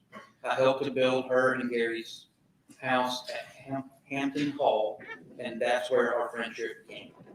I have watched her children grow up over the years and become adults. Melody has always been an incredible friend to me. Melody always went the extra mile to make sure that I was okay in my life, even at times when things were not good in hers. I appreciate her more than you know, especially 6 years ago when I was diagnosed with stage 4 cancer. It took everything she had to help my friend Dave throw a surprise Christmas gathering for me, but she did, even when her world was falling apart. We have done things over the years like dinner, social events, and just plain hanging out, as Melody would give you the shirt off her back. She always loved her children, no matter what. She loved Gary from the beginning and stuck with him over the years, stating and trying to raise their 4 children as a mother should. She was there for Gary when he was sick. She was there for her children when they needed her. And next one. And she was there for all of us. Judge, I believe we just will have some argument as to sentence, but Ms. Ferris wanted to address the court whenever it's appropriate. I'll generally let her go last, so long as she doesn't talk about the facts of the case. So y'all can go ahead and present. I'm going to reserve that. Yeah. All right, go ahead. Judge, just has the argument. We've already addressed the murder issue. We agree with that. Aggravated assault should merge into the malice murder count based on the way that the indictment reads. So the court will only be sentencing on count 1, count 4, as well as count 5. The court knows you can sentence her to a minimum of life as to count 1, or a maximum of life without the possibility of parole. The court can also run consecutive to either one of those sentences, maximum of 15 years. We will be asking the court to ask count 1, sentence Ms. Ferris to life with the possibility of parole. Ask to count 4, 10 years concurrent, and that's to count 5 years to current, both to count 1. Looking at the Department of Corrections inmate population, which apparently is readily available online, you can see that once a person gets over the age of 65, their presence in the prison system dwindles dramatically. Melody is currently 63 years old. Any sentence really that this court gives, if it gives her life with the possibility of parole, with the current restrictions on parole eligibility being at 30 years for this sentence, is essentially a death sentence for Ms. Ferris. Before even being eligible and not guaranteed parole after 30 years, that would make her 93 years old before she's eligible for parole. And looking at the female population of the current Department of Corrections, there are currently, her age, only 11 females currently in custody in the state of Georgia. If you go 10 years from that, you get to 74. There is 1, and there are no females older than 74 currently housed within the Department of Corrections. Based on that, Judge, and the facts of the case as the court heard them, there was a reason for this to be a trial and to be such a long trial. I think that there was some doubt, especially with the jury stating that at one point they weren't home and then coming back with a verdict. And we respect the jury's verdict, although we do not agree with it. So for those reasons, her age, her lack of criminal history, which the court has heard hundreds of times during all the bond hearings and that we had over the years, of which she had no history, that the appropriate sentence in this case would be the court to sentence her to life on count 1, with counts 4 and 5, 5 and 10 to run concurrent. At least that will give her some possibility of being parole eligible at some point in the future. All right.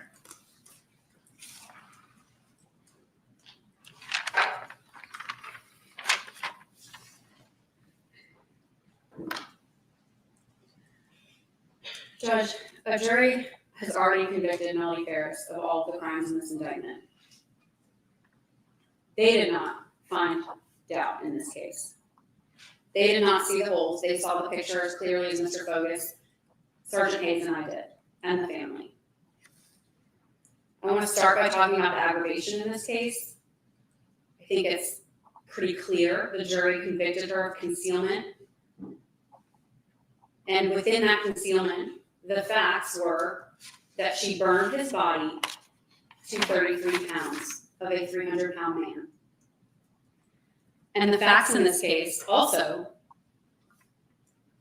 made it clear that she wanted him found. She watched Amanda and Scott both walk by the burn pile. Amanda even tossed something in there, waiting for someone to find his remains because she is not stupid. She knew a body needed to be found. So she pointed out to Scott, strategically,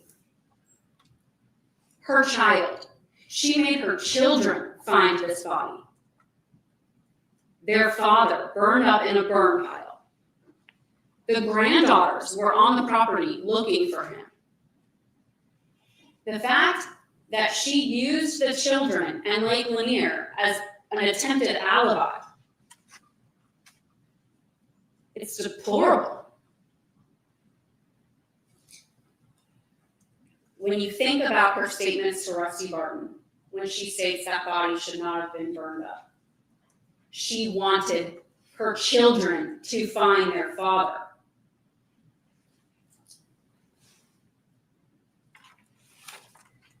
I say all this to say that the way Gary Ferris was rolled out after being shot by his wife of 38 years to a burn pile on his own property, disposed of like trash, when he had just been blessed with a third granddaughter 6 months before, and now he will never meet the future grandchildren.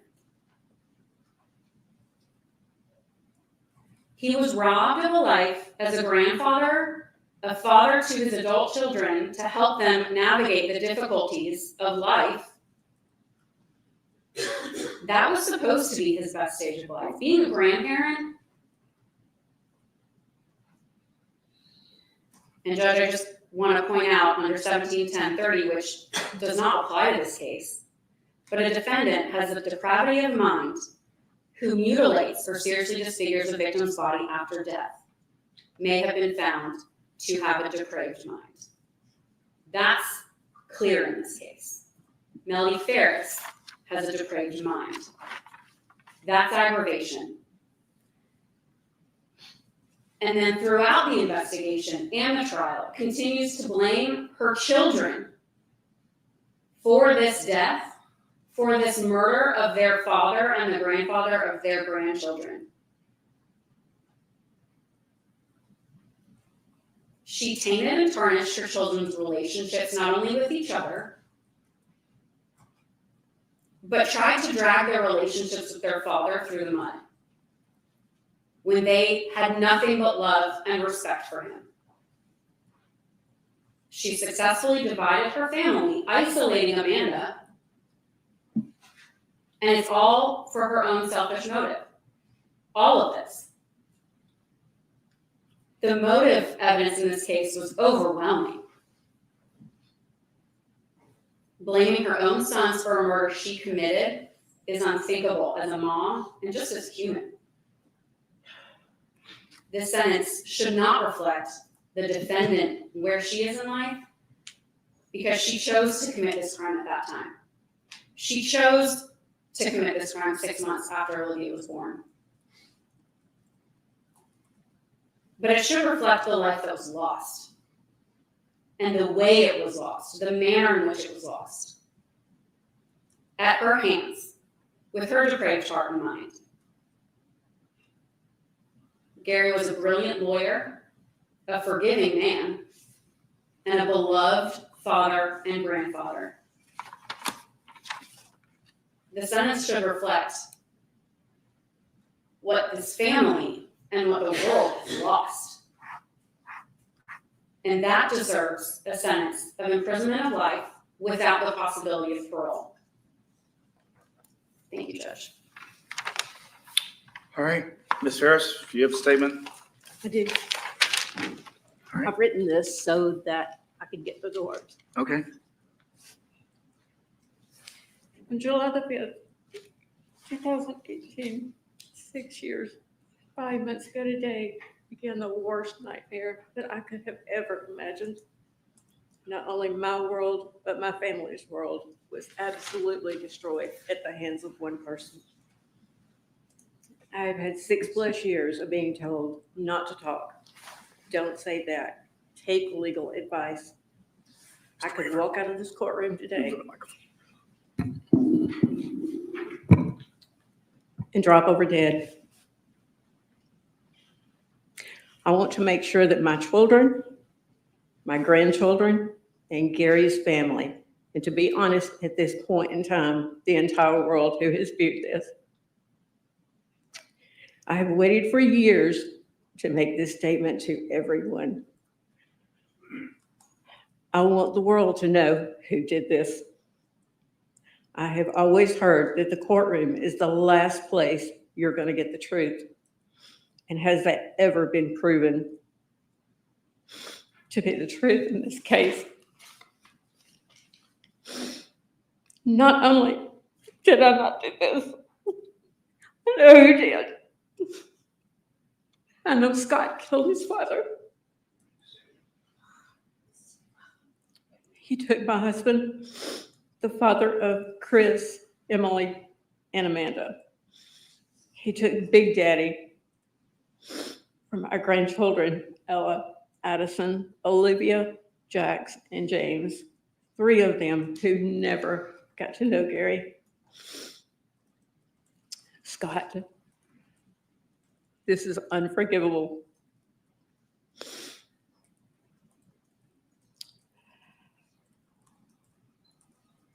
Scott has spent an entire life of loving and protecting you, but this I refuse to cover for you. My mother, your mom, begged me to take the blame for this.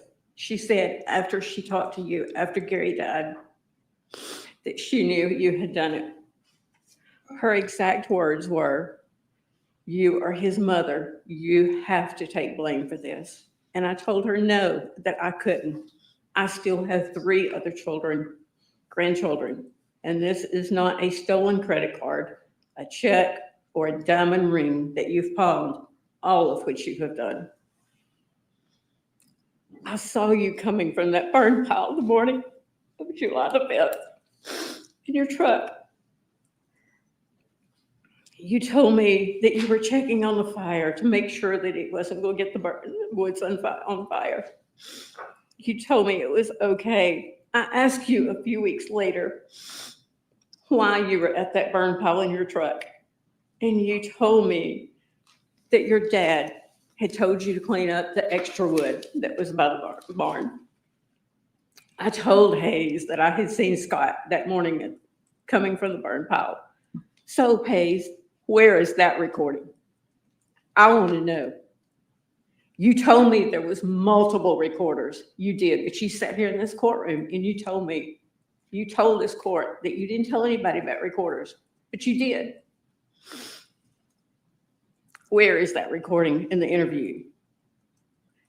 You, Scott, immediately started saying that there was a gun missing, a gun that nobody knew about. You never mentioned before. I asked you more days than not where your dad was, and this was the first time you ever had that response. There's a gun missing. You should have you did start immediately spinning your story. When you found out that Addison and Cameron were there the night before, you got so angry. Now I know why. When I went to feed the baby goat the morning Hold on. that Your Honor, I'm going to object to this point. It's all about facts of the case. You, in fact, misstated. Your statement needs to not be about facts. Right. Well, Ms. Ferris, really not supposed to go into the evidence of this phase of the case. And what I typically do is if the defendant wants to go into the facts of the case, I'm going to allow the state to cross-examine or ask questions, which I don't really anticipate you want to do. I would just ask to But close, Judge. your statements needs to be constrained to the punishment, and if there's things you want to talk about in relation to that and how I should sentence you, I don't have a problem if you want to continue to profess your innocence, but we're not going to go on for a significant period of time. You resuscitate your view of the case and your opinion as to what the evidence is without your prior testimony and without the state being able to cross-examine it. It's not proper.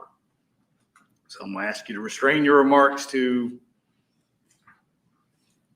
comply with those directions.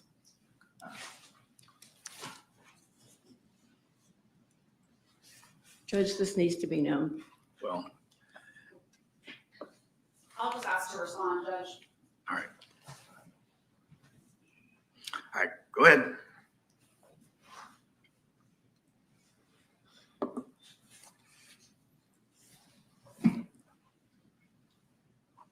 I went to feed the baby goat the morning of July the 5th before I left for the lake.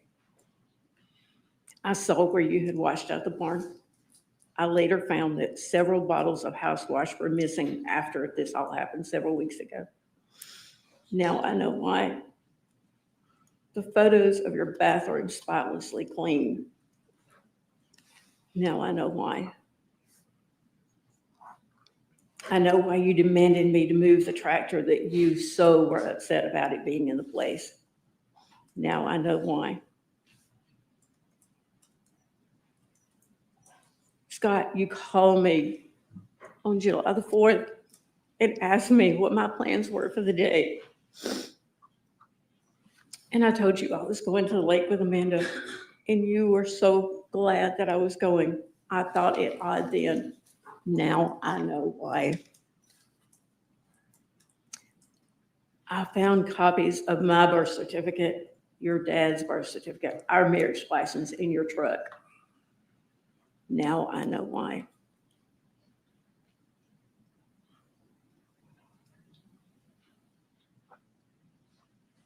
Scott, I saw Gary going to that barn the night of July the 3rd, right after you got home. And then Scott is going, and I thought then Scott's going to be in trouble for staying at the lake and playing golf all the time.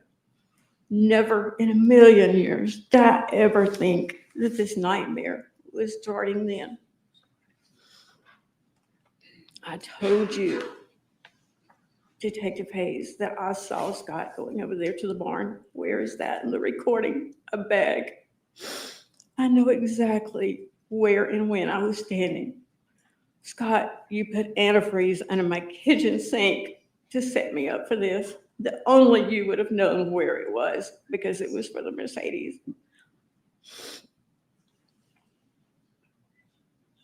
When Amanda and I were putting that house back together, you sat in there and watched us like a hawk. Now I know why. You became so angry when the fire investigator came in July, weeks after this nightmare started. Now I know why you were so angry. Scott, you failed your polygraph test. You recorded meetings at the attorney's office and turned them over to the DA's office. We hired Manny to help us. Emily is the one who used her daddy's credit card to pay for that attorney. Scott, you got so angry that your sister Amanda was getting my personal clothes and my personal things to the point that Cherokee County had to be called. That is not the actions of the same person. Scott's anger issues have all been a huge issue. When he was in kindergarten and elementary school, Chris would. I'm objecting. At this point, she's dragging Scott through the mud and his character. This is not. All right, Ms. Ferris, I'm going to cut you off if you keep just wanting to resuscitate facts that aren't before the court.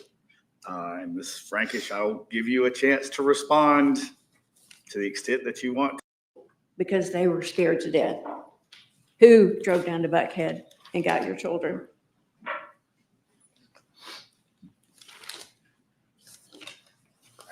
Now I will tell you, okay, so just to kind of give you some direction. Things that are appropriate, you helping take care of your family, raise your family, those kind of things, what you've done throughout your life, and asking the court to exert some sort of mercy on you. Things of that nature are appropriate. So you can talk about those kind of things, but let's don't go into the individual facts or things that haven't been previously presented to the court. Okay.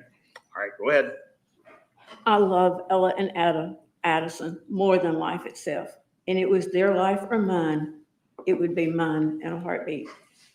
Emily, who helped you move to and from an apartment and a house in 19-degree weather, even though I knew that you were trying to keep it from me. I was always there for you. I came back to you in Thompson Station after your husband was arrested to care for you and Olivia. I am so sorry that your children will never know their big daddy.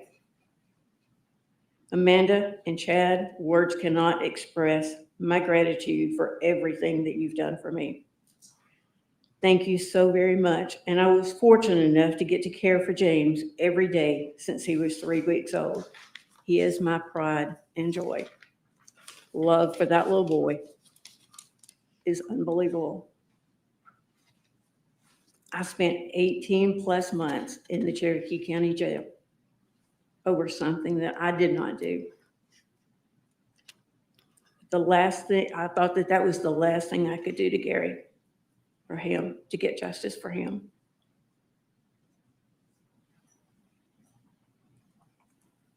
I can remember thinking, it's okay that I sit here. I just want answers.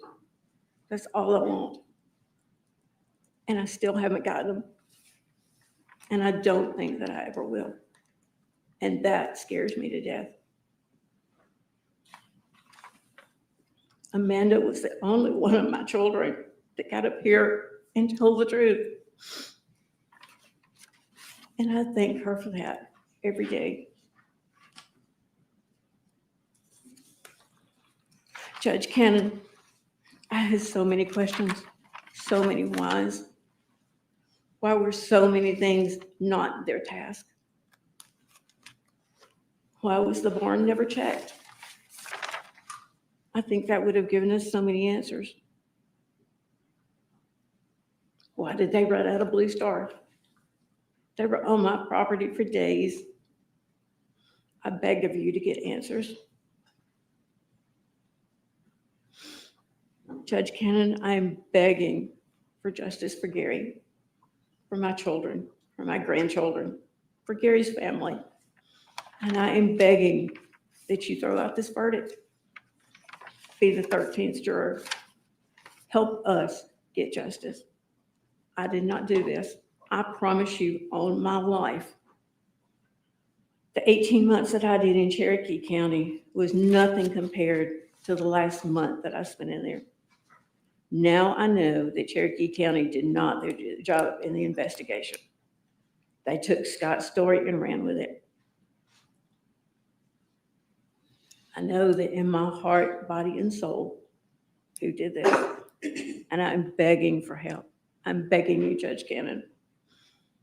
Please do not send me to prison for something I didn't do. I did not do this. If I had done this, I would take this charge gladly. If it would bring Gary back, I would gladly go to prison. I do not want to wait years for an appeal. I've waited 6 years and 5 months for justice already, but here we are. Maybe I should have testified, but I listened to legal counsel. I wanted the truth out there, and this is why I am making this statement. I will talk to any and everyone who can help me and my family. I never wanted my family's life to be played out for the world to see. It is a mother's job to protect her children, and I cannot protect the person who did this. We can't replace Gary. That is unforgivable. I promise you to work hand in hand with the DA's office. But what scares me the most is that because of several individuals, so many others in this county that did not do their job, justice will never be done. For the last 6 years and 5 months, my every thought has been consumed with this. No matter what I do, it never leaves. And until you have lived this, nobody can understand. And I would not wish this on anybody. When I heard of the mother of the boy at the Appalachia school shooting, she called to tell that her own son was going to the school with a gun. My heart broke for her. This is a mother's worst nightmare. Judge Cannon, I beg of you for help. As one parent to another, help me get justice for Gary and my family.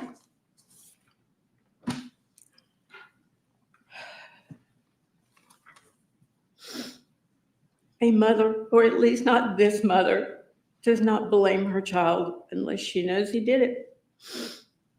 Not thinks, knows. And I would never sit here and let the attorneys lay blame to him if I didn't know. You have no idea how heart-wrenching, gut-wrenching this is. John Luke says that I'm the most stoic person he's ever met. My response was, you never know how strong you are until that's your only choice.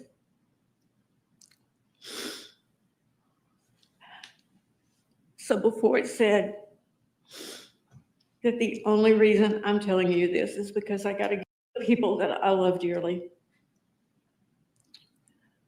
Help me restore my family. Be the person in Cherokee County that it is their task. I do not want years. I do not want to wait years for justice, years that I may not have. I know this is something that you may never have seen before. And I plead with you to roll this verdict out. Help me get justice for the correct person.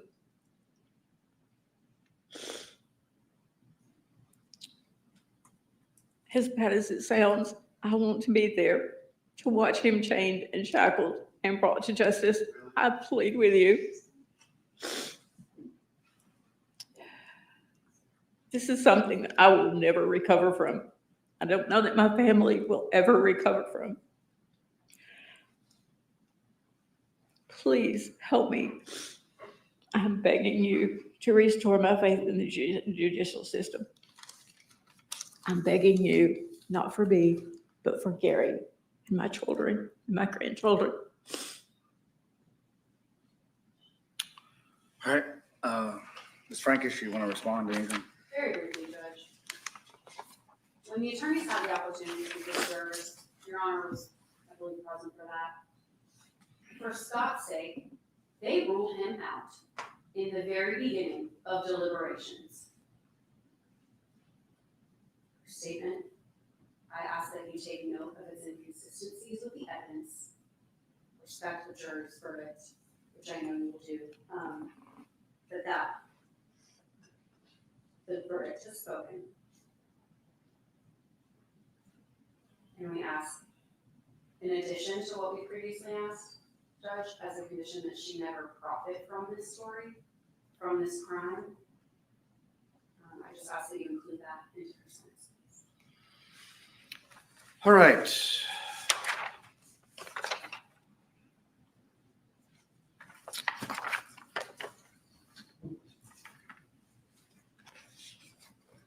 All right, as we've indicated,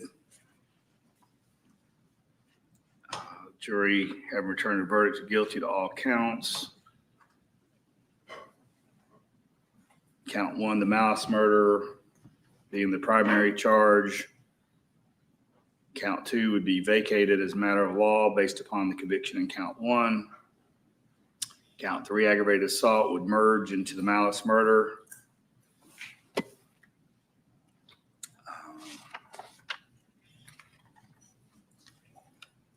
I don't, without going into a lot of detail or my thoughts on it, jury's made a determination that Ms. Ferris was responsible for her husband's death, and she was found guilty of all charges. I don't have much latitude in sentencing. The legislature has spoken, and the penalty for murder is life. The only determination I have is whether it would be with parole or without parole. I don't believe this is the case that justifies a life without parole sentence, so I'm going to sentence to life with parole, or life with the possibility of parole. I don't have any control over parole. That's up to the parole board.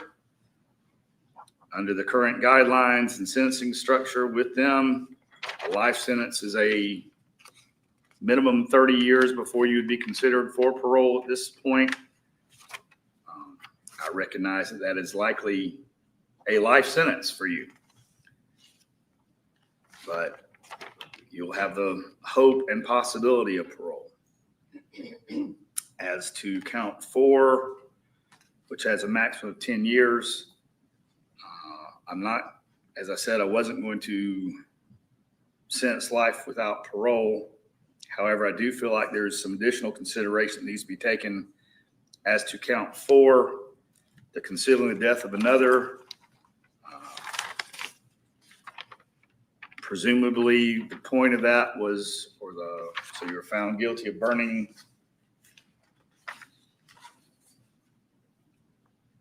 discarding and burning body of Gary Wayne Ferris, hindering discovery of whether the person was unlawfully killed. That definitely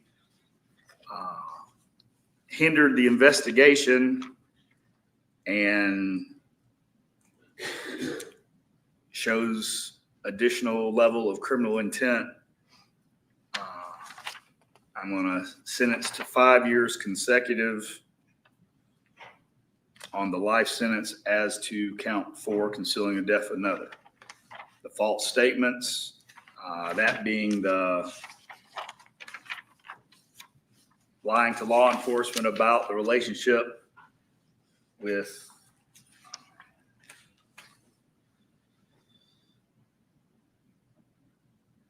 Mr. Barton. I believe if law enforcement didn't know about it at the time, they knew about it shortly thereafter. It was well known. Didn't take a lot of effort to make that determination. I don't really find that that's anything additional that needs additional punishment. So I'll run the 5 years concurrent as to count 5. So that will be a life plus 5 with the possibility of parole. And that'll be the sentence. Count 5 would be concurrent with count 4. Count 5 would be concurrent with count 4 and the other counts. She'd be eligible for the credit for the time that she's served in the Cherokee County Jail, subject to the affidavit, jailer's affidavit from the sheriff's office. To the extent that that gives her credit for her sentence, she would receive that.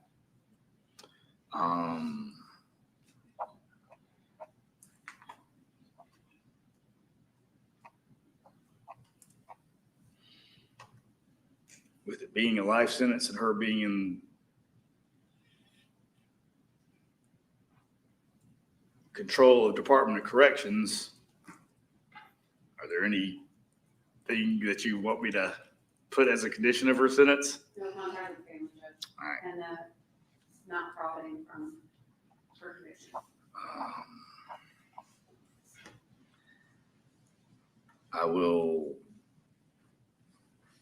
provision that she may not have direct communication with, well, I mean, she may have some of the family that wants to reach out to her. So what I would say is she's not to have any contact with family members. I don't know who they would even notify other than the prison. So any members of the family that want to have contact with you may contact you. They'll need to reach out to the warden's office first and let them know that they want to allow you to have contact with them, so you can call out to whoever has given approval to the warden. As far as the other provision, I'm not gonna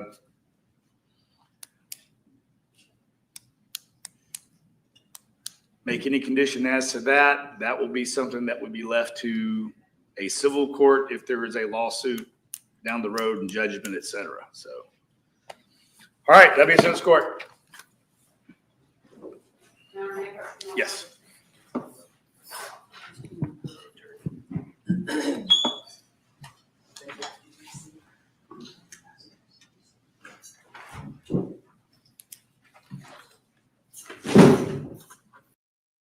All right. Execute the non-pros on the other indictment based upon the conviction on this case.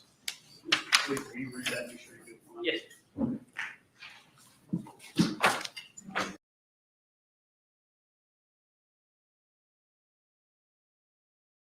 So basically, she got life with the possibility of parole.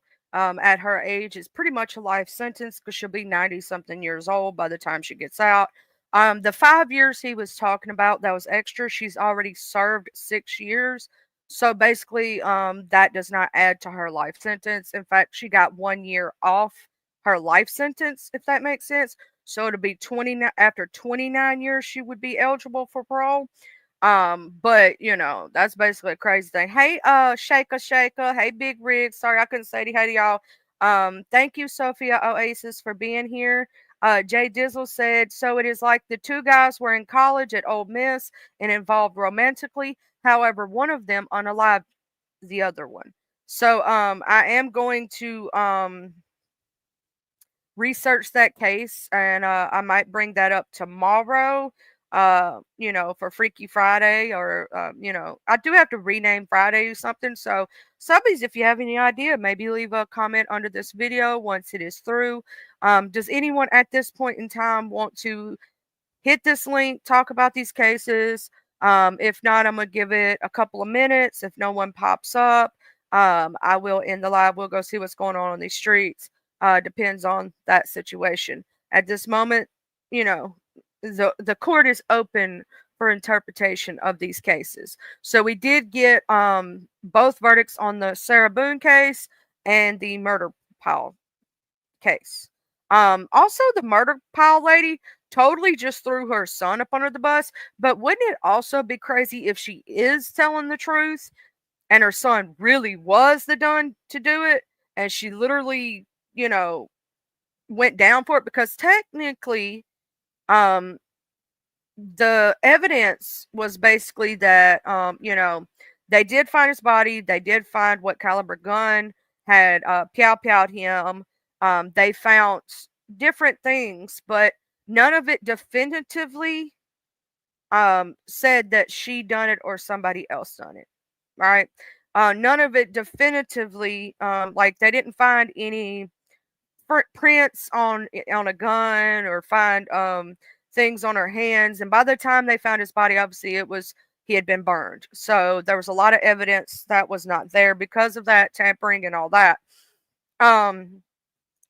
Supposedly, the reason that they're stating that she is the one that did it, without a shadow of a doubt, is that everybody else had alibis.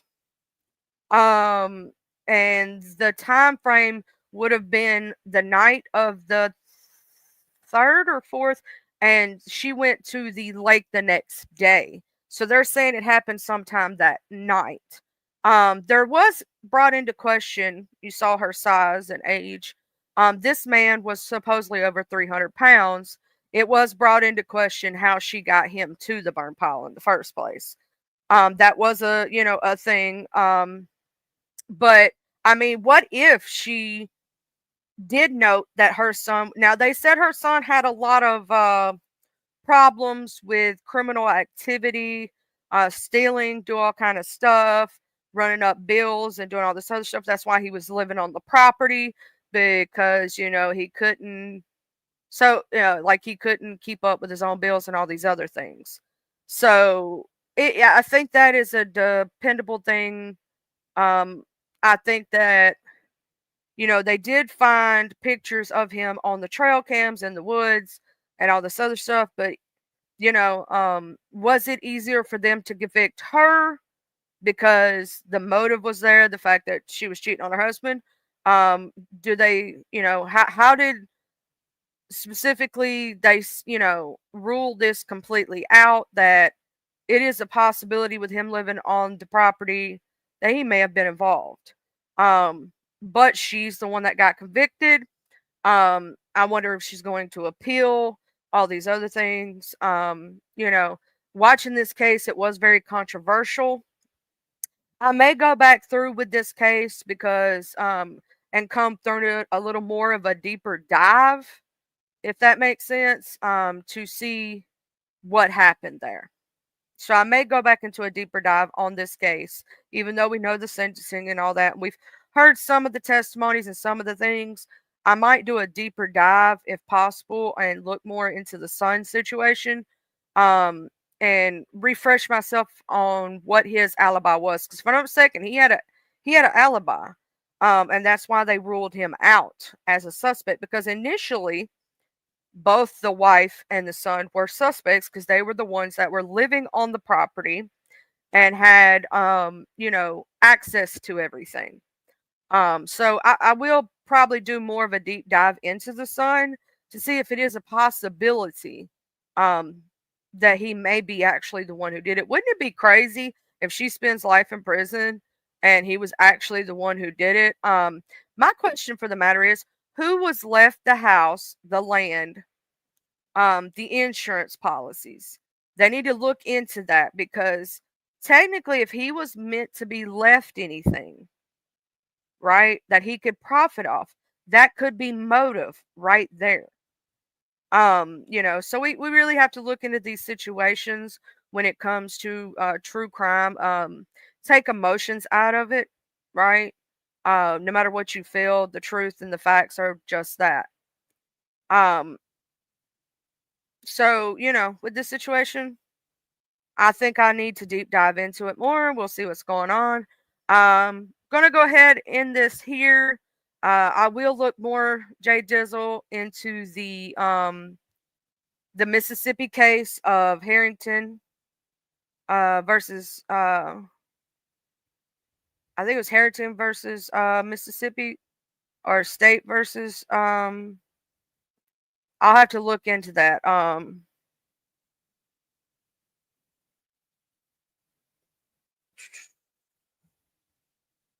Okay, here we go. Jury selection finished in trial. Sheldon Harrington accused of murdering Jimmy J. Lee. Hattiesburg. Jury selection was completed Monday in Hattiesburg in the trial for Sheldon Timothy Harrington Jr., a man accused of murdering University of Mississippi student Jimmy J. Lee. Lee, a 20-year-old remembered as beloved member of the Oxford LGBTQ community, went missing in July of 2022. 2 weeks after Lee's disappearance, authorities arrested Harrington, who was later indicted on capital murder charges in connection with this case. Harrington was a 22-year-old Mississippi Ole Miss graduate from Grenada at the time of the alleged offense. In October, a judge declared Lee legally dead, but the whereabouts of Lee's body is still unknown. Around 5:50 p.m. Monday, the jury was seated. Among the 12 jurors and 3 alternatives were 7 men and 8 women. 4 were black, 11 were white. The trial is expected to begin at 10 a.m. Tuesday in Oxford with opening arguments. Around 9:50 a.m. Monday, Lafayette County Circuit Court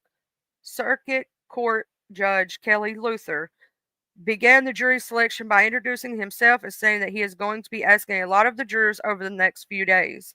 There were 108 prospective jurors, and with around 10 to 12% being people of color, Lee was black. The jury came from another part of the state after Harrington's defense team previously argued that a fair trial cannot be secured inside the county limits of Lafayette County. Luther said serving on a jury is a privilege because in many countries around the world, justice belongs to those who have money and power. There are people all over the world who would love to stand in your shoes, Luther said. Shortly after 10:20 a.m., 25 jurors were excused. 23 were excused due to illness, injury, or are primary caregivers and cannot be gone for up to 2 weeks, which is how long the trial is expected to last. One was excused because he recently moved out of Forest County. Another was excused because of their age, 65 or older. By 11:05 a.m., 12 more jurors were excused. 2 were excused due to their age, 1 for financial hardship if work is missed. 4 have pre-scheduled travel plans or necessary appointments that cannot be rescheduled. 3 after they told the judge who excused them for undisclosed personal reasons, and 2 who already served on a jury this year. This left 71 potential jurors. The jury pool, they talk about the jury selection right here.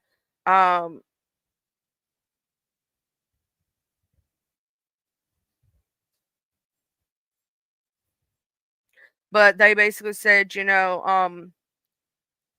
basically I'm thinking with according to previous Clarion Ledger reporting, Lee was last seen on July 8th, 2022, leaving the Campus Walk apartment in Oxford. Lee drove away in a 2014 black Ford Fusion with a custom J. Lee 1 license plate and has not been heard from since. The vehicle was later recovered at another apartment complex, but Lee's body was not found. In late July 2022, authorities arrested Harrington. In December of 2022, Harrington was released on a $250,000 bond. In March of 2023, a grand jury indicted Harrington on capital murder charges in connections with Lee's sudden disappearance. Harrington allegedly murdered Lee to conceal a romantic relationship between the two. Authorities said Harrington's cell phone history showed conversations between Harrington and Lee the morning of July 8th. After the conversation, Lee had left his apartment and went to Harrington's apartment. Harrington allegedly had computer searches about international travel and Google searches for how long it takes to strangle someone. Minutes after Lee reportedly told Harrington he was on his way to the apartment. In the indictment, records state that the maximum penalty possible for Harrington is life in prison or the death penalty. However, Creekmore confirmed to the Clarion Ledger that the state is not seeking the death penalty. So basically, that's what we have so far on that case. You know, so we'll have to watch that one as it unfolds. And I hope you all have a blessed and lovely day. I got to go in here and figure out what I'm going to cook today. So, you know, if you see me on the streets, if I'm not able to speak individually, just know it's because I'm cooking, y'all. And thank you all for being here, all my cloud watchers, all the people who come back for the replay gang, anybody who likes, shares, and so on and so forth. Thank you all. Have a beautiful and blessed day.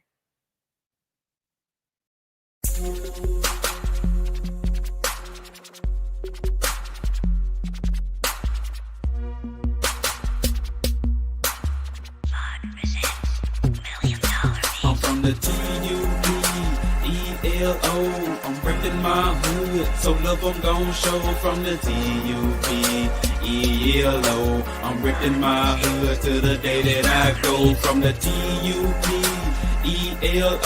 I'm breaking my hood, so love I'm gon' show. From the TUPELO.